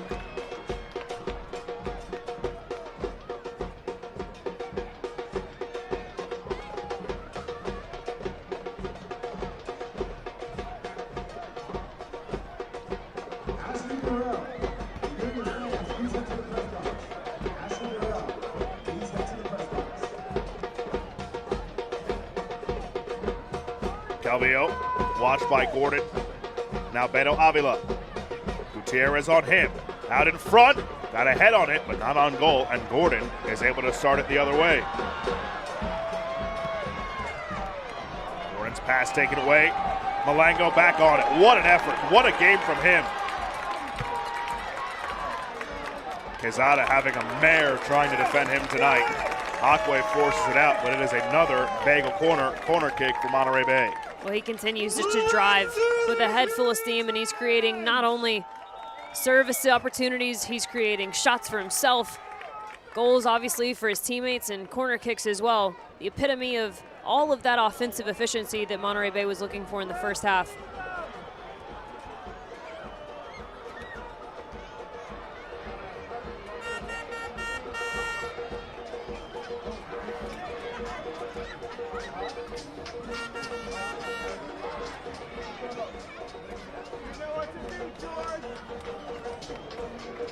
Big moment. Corner kick opportunity for Monterey Bay down by a goal. Back in action Friday, July 11th at 6 p.m. to take on Orange County SC for our Ag and Country Nights. This will mark MBFC's first nationally televised match of the season. For ticket information, head to MontereyBayFC.com or visit a ticketing office. Yeehaw!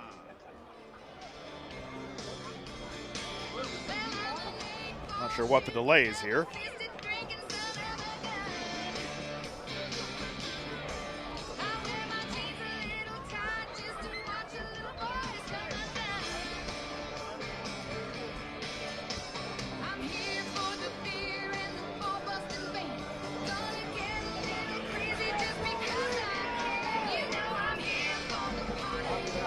There's a player down back on the other end. That's what the delay is for.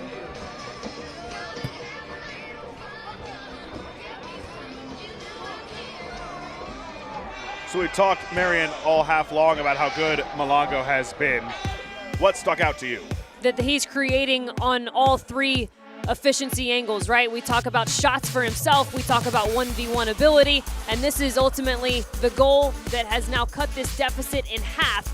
He's created this corner kick that we are waiting to see Monterey Bay take, but it's its explosiveness of his first touch, his ability to bypass defenders with one touch, put that inside shoulder down, find a positive positioning, and then really it's been the decision making on the back end of that.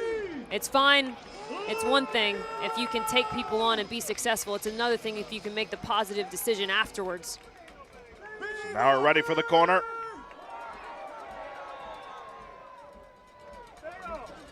And Swinger, back post, punched away. Larson flicks it back.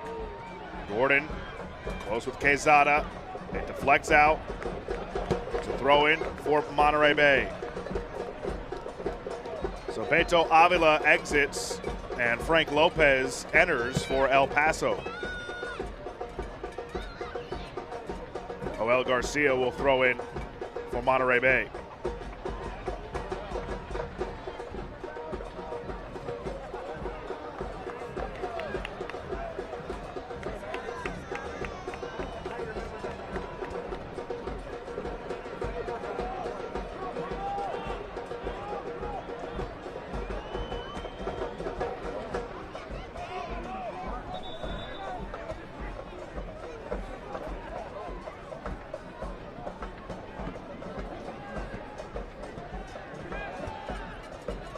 Game is grinded to a screeching halt in the last few minutes.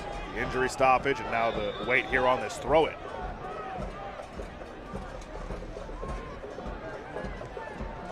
Given away, Fonguk for Soyberg.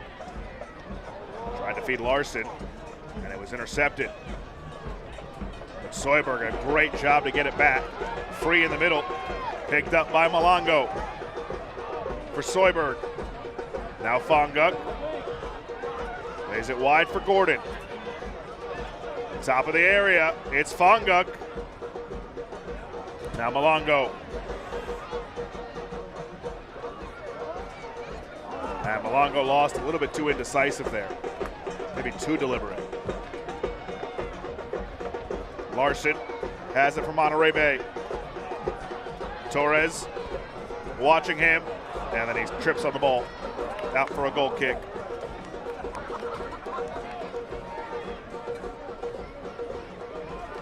eFootball is here. Live your dream, rep your team, and play as your favorite USL Championship club. eFootball is free to play, and you can download it now.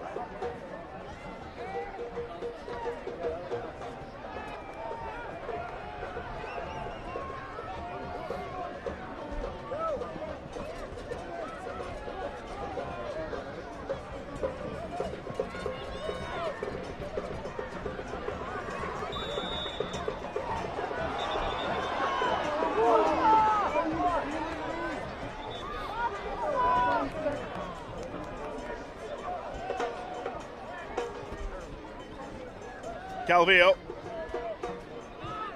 El Paso hadn't scored in their previous 3 matches, have 2 tonight. Andy Cabrera's penalty in the 56th, the difference right now. Less than 20 minutes to go. As you can see, El Paso is one of the better offensive clubs in USL Championship this year. More than half their matches, they've scored multiple goals.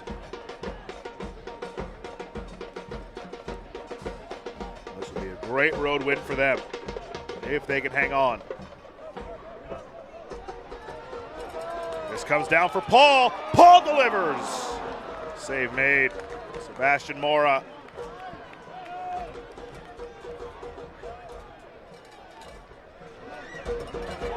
Akwe, he scored the first one for El Paso tonight. How good has Sebastian Mora been in the absence of Jamali White? He's been big time. He's been tested at point blank range. He's had to come through traffic and services. Gutierrez tried to cross. It deflects out off of Torres, and it'll be a corner kick for Monterey Bay. A bagel corner kick. From the looks of this Monterey Bay attack and the determination of its attackers, it does not feel like Mora's night is anywhere close to being over.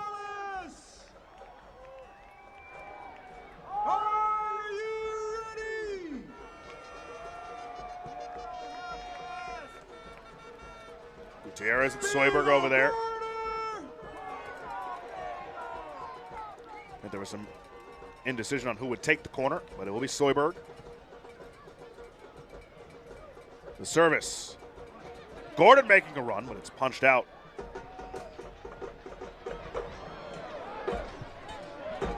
Flick back towards the attacking third. Lara trying to keep it alive. Lopez.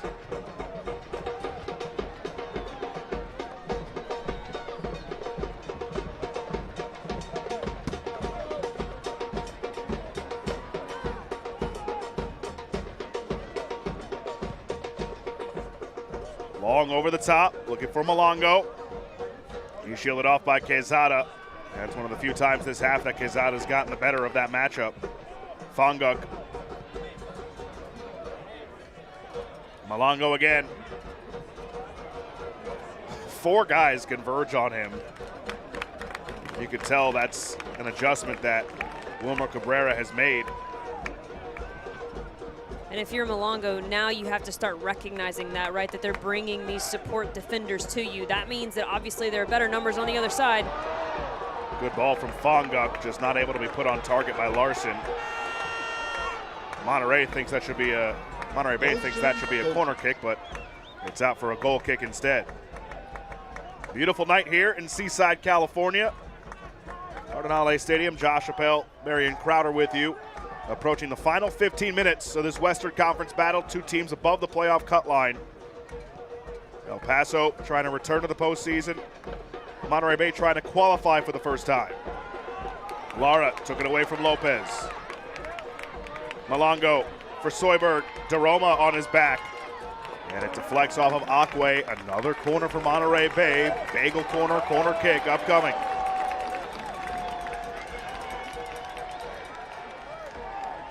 Fans, it was so much fun last time. Let's do it again.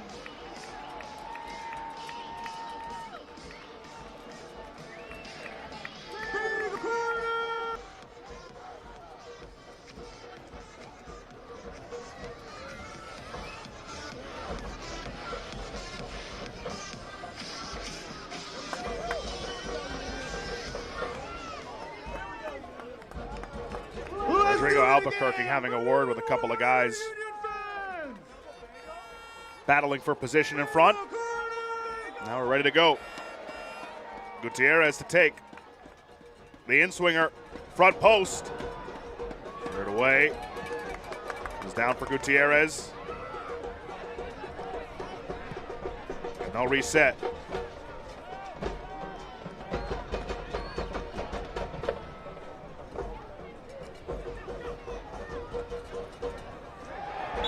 That's a foul, free kick on its way. Advantageous spot for one.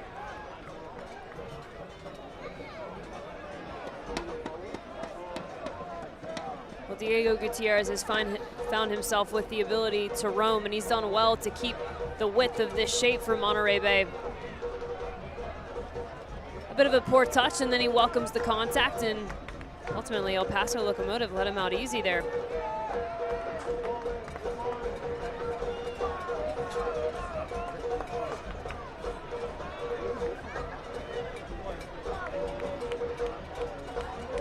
Gutierrez to deliver in.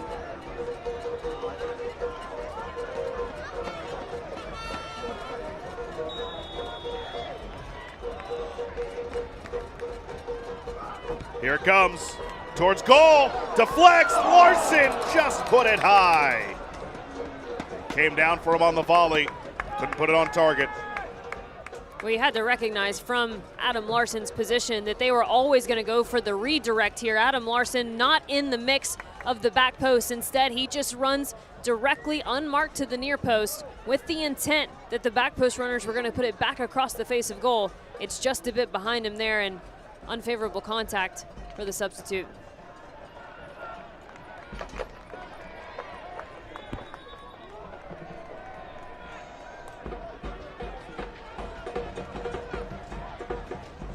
The USL Championship and League One are on CBS Sports and ESPN platforms all season long. Catch live matches and expert analysis every day on the CBS Sports Colosso Network and ESPN Plus with the USLChampionship.com or USLLeague1.com for the complete USL TV listings.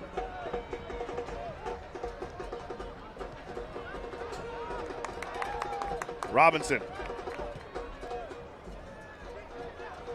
Malongo. Quezada. And Malongo gets called for the foul. So early in the half, Malongo was getting the better of this matchup with Quezada. And now the last handful of trips down, it's been Quezada who's taken over. Quezada's also had some support angles, right? Multiple defenders coming to his aid, trying to mitigate that space for Malongo to play in behind. Malongo, however, has to recognize that. And as these support defenders are pulling themselves out of their defensive shape, can he send an earlier ball into the 18-yard box to what spaces they have now vacated? Robinson trying to go long for Malongo again. Aquay, the only one who gets there. Larson for Soyberg. Playing through Malongo once more. Daroma comes over for support, takes it away. And cleared by Quezada. Gordon steps up and gives to Anton Soyberg. Floats it into the area. Mora had some trouble with it. Larson gets there, but they'll call a foul. Rodrigo Albuquerque blows his whistle. Larson whistled for a foul. Jordan Stewart, not a fan of the call. Not sure I am either. At first glance, it seemed like his own player ran into him, but we obviously have the lovely luxury of replay, and that's just a misplayed ball by the goalkeeper. I am absolutely on board with Jordan Stewart and the anger there. That's nowhere near a foul in my book. Tend to agree with you.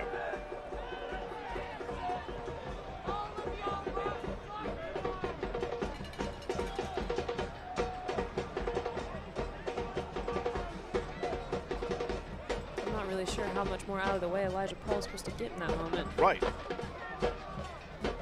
10 minutes to go before stoppage. Monterey Bay find the equalizer. Lara, long over the top, and too long.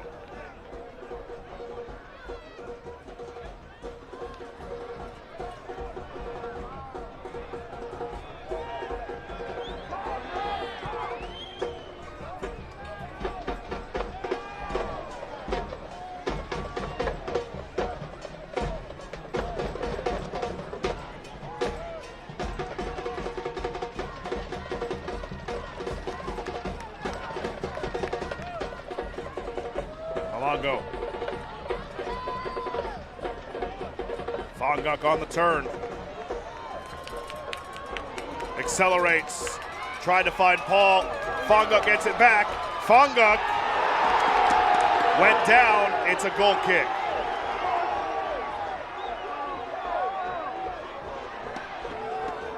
A lot of conversation between the fourth official and Jordan Stewart in the second half. What a run from Fonguk. The recognition, a little bit of a miscue. And there is contact there. There's no doubt about it.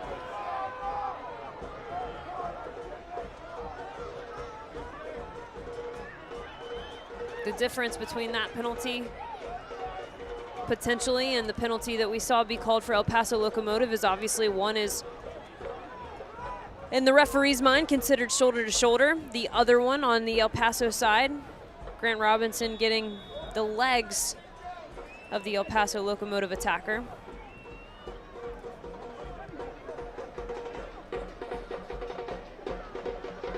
PK by Cabrera in the 56th minute, hold up. Robinson, too heavy on that touch, couldn't control. He's frustrated.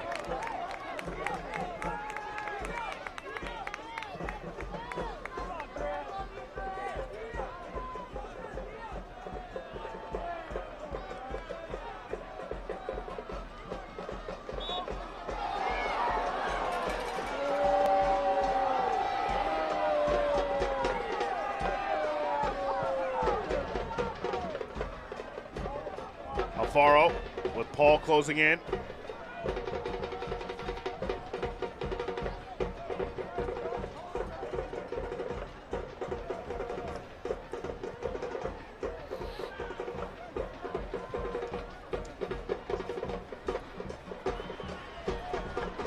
Lopez thought about unleashing, instead finds Cabrera. Cabrera to his left, and Cabrera staved off the line by Robinson. And he springs Malango, and he's held up by the waist. And the yellow is shown to Quezada.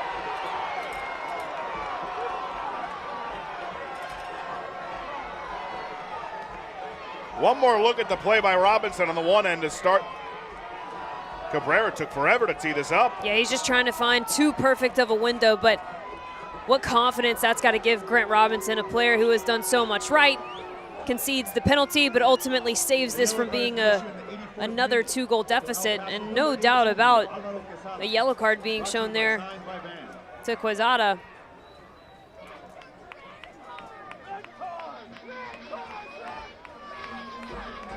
Robinson unhappy. I'm not sure if it was the actual play by Quezada or if there was something extra after that he was upset about. But he came in to talk to Monterey Bay. Have more shots on target than El Paso. Corners are 6-1. Expected goals about even. Right now the difference, the Andy Cabrera PK in the 56th minute. It can be very inviting against a team like El Paso Locomotive to sit in a mid to low block, have a bit more defensive shape, and then just try to play for the transition. But ultimately the teams that have done the best against them are the teams that have had a little bit more of an aggressive posture. Think Orange County, think Colorado Springs, all teams who haven't been afraid to go toe-to-toe with them in terms of the explosiveness in the final third. Moby Fair enters for Anton Soyberg, whose night is done after 85 minutes, as Malongo is up, but gingerly taking a few steps.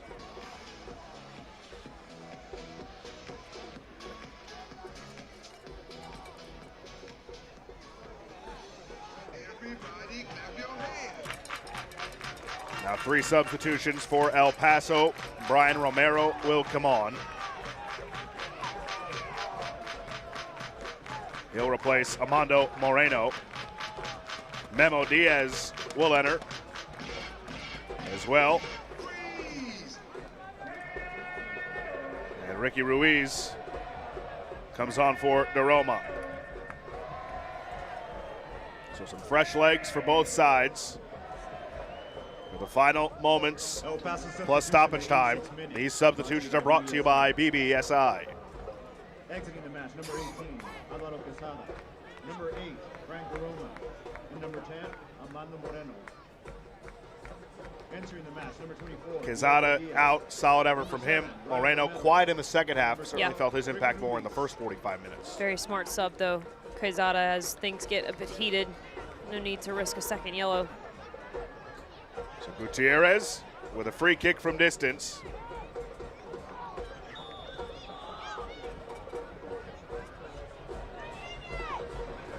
Approaches and delivers. Curls it in. And it's easily handled by Mora.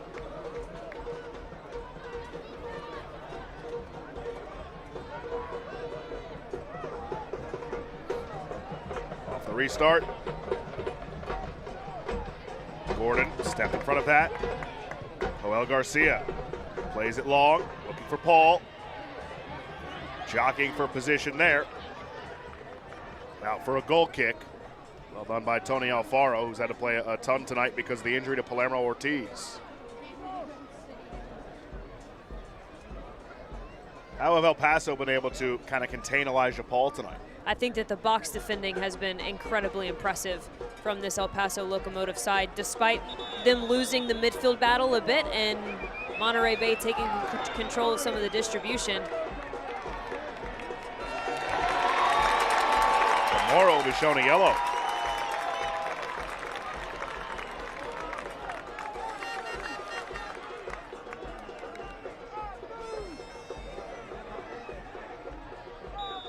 A yellow card has been issued in the 88th minute to El Paso's number 1, Sebastian Mora. Brought to you by Signs by Man.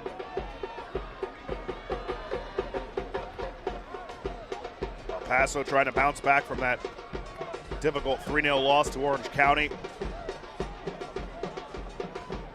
They had been held scoreless over the last 3. They have 2 tonight. Robinson flicks it ahead from Malongo. Battling along the touchline. He goes down. Play rolls on, or does it? It won't. It's a foul on Monterey Bay. Jordan Stewart is incensed.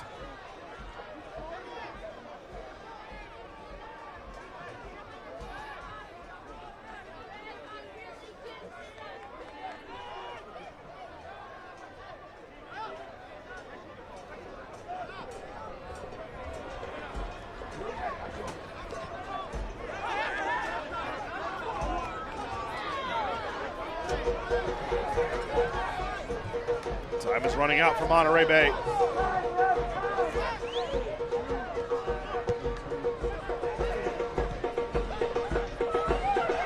Well, Garcia nearly took it away. Instead, it's Torres. Torres barreling down, plays it in front, all alone. It's Lopez, and again saved off the line. It was Robinson before, and it's Garcia there. And for the moment, Monterey Bay still have life. This is just how quickly El Paso Locomotive can get into your final third and present themselves with a dangerous opportunity in front of goal. It's well done by Ricky Ruiz just to help it on. And Niku Campuzano, how about that? Keeping the angle small, allowing just enough of a delay for Joel Garcia to come back into the near post. That's excellent team defending. Sometimes, you know, he leads the league in saves, but sometimes it's not always about the save that Absolutely. you make. It's about what he just did there. Wonderful point. The Bagel corner kick. Ruiz goes short. Gets it back, curls it in, back post. Campuzano grabs it. 7 minutes of stoppage time here in the second half.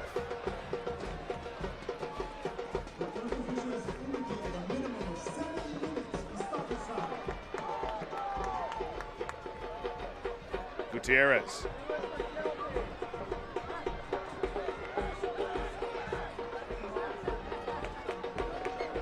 Fair, off the throw.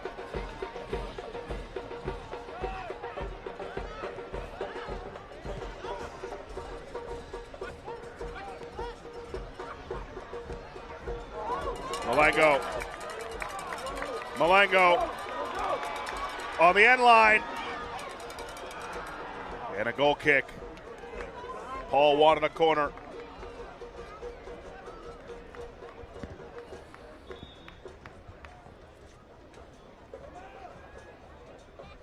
Malengo had some issue with his cleat. He's back up now. He's got a lot of people hanging on to the end of him.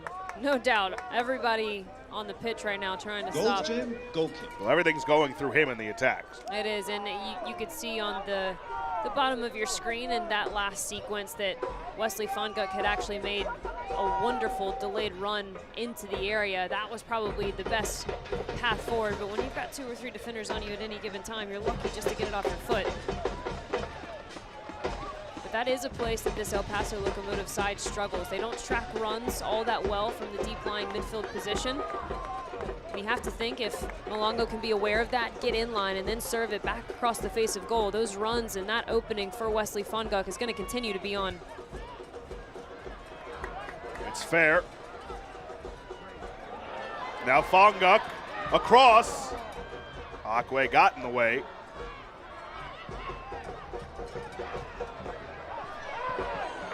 Lara wins it for Monterey. Nico Gordon. Gutierrez. Joel Garcia, a forearm to the back of Cabrera, and that's a foul.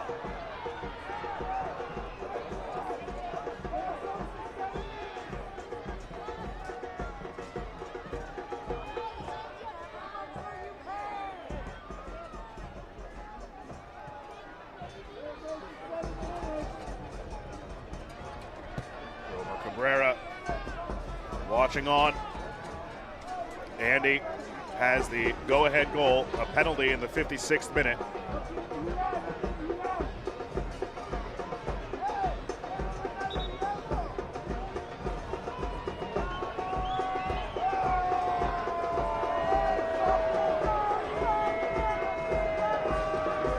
Now Sebastian Mora looks to be dealing with some cramps.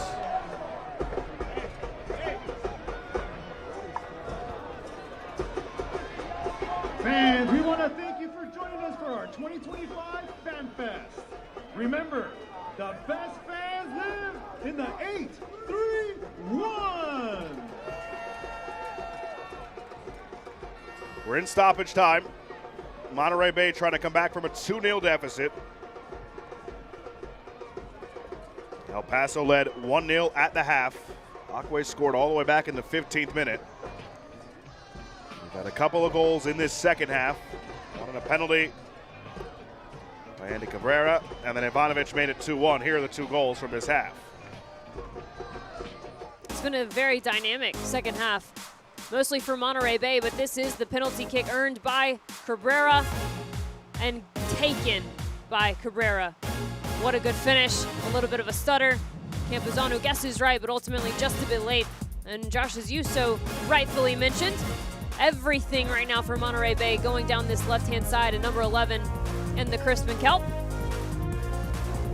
And he selfishly puts that one on frame, as he should have, and his teammates doing exactly what they should be, which is crashing that back post.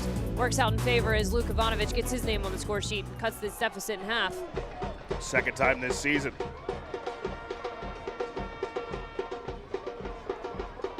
Now can Monterey Bay find a moment of magic late to get this game level? Well, important to note before those 2 El Paso Locomotive players went down, Monterey Bay with all of the rhythm, all of the tempo.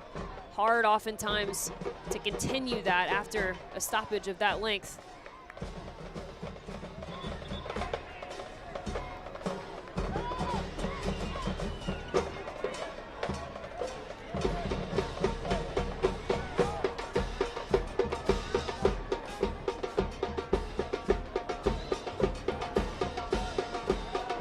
A lot of contact there. Lopez went down. Fonguk now with room. Fonguk for Gutierrez. Gutierrez tried to get it to Paul, but a great play by Alfaro, and then a yellow issued to Gutierrez. Correction, that was Romero who went down.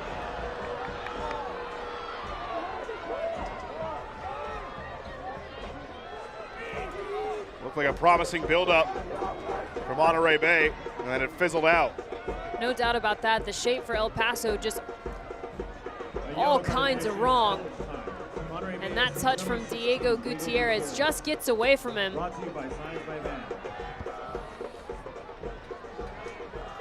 I understand the foul call. It's a bit hard, in my opinion, to give that a yellow in terms of the intent. Both players going for the 50-50. Good to see Romero's okay, though.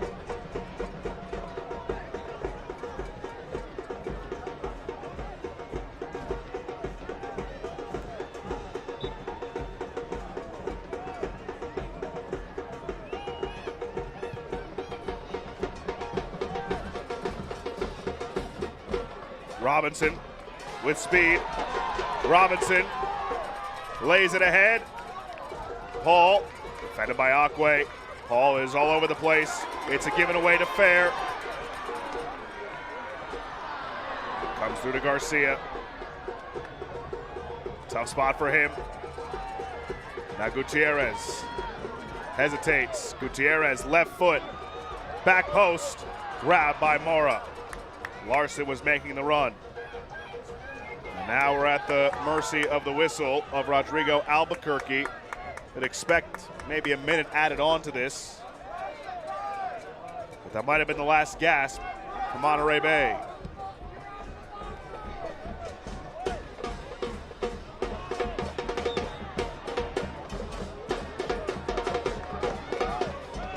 Robinson launches. Paul comes over to Corral. Slides it towards goal. The only one home is Sebastian Mora.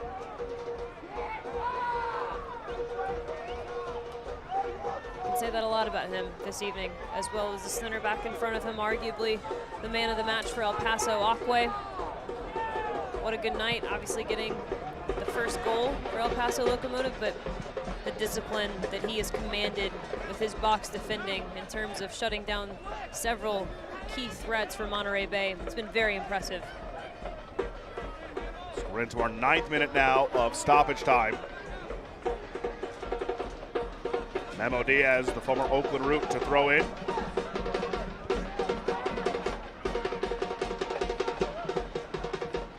Taken away, Fair, launches. Larson, Adam Larson, around the keeper, he goes down! No whistle!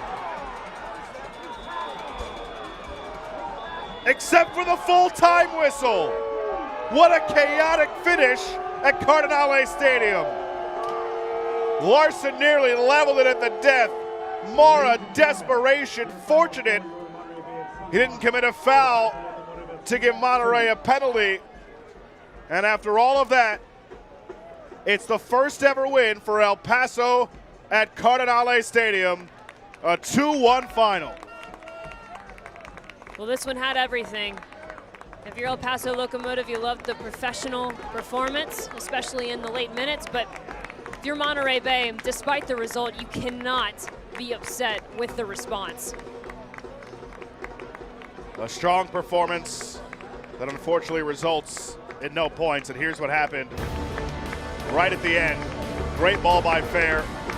Nearly took a great bounce for Larson. And that was the last gasp for Monterey Bay. What a job by Mora, and a win for El Paso.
SeatGeek is the ticketing app for fans like the high five strangers got, game-winning interception, first down, just a nice solid tackle.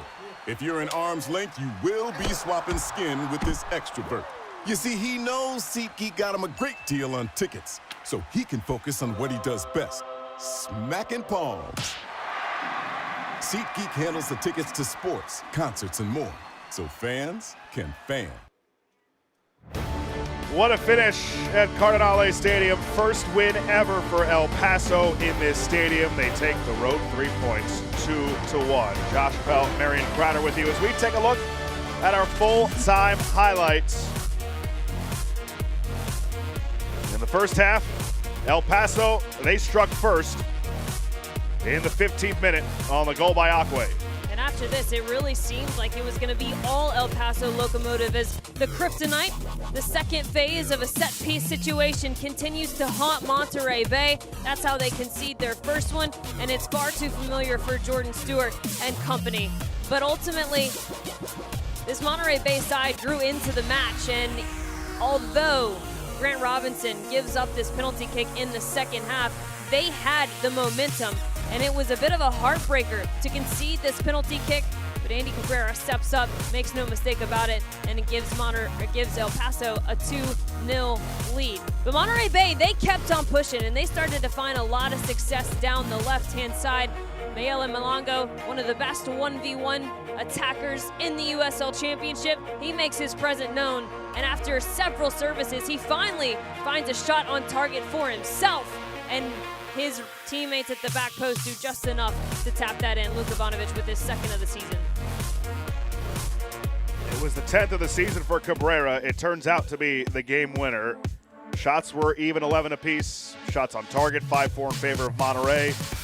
Corners, 3 times as many for Monterey, so they give up one on a set piece. They don't convert on any of their corners.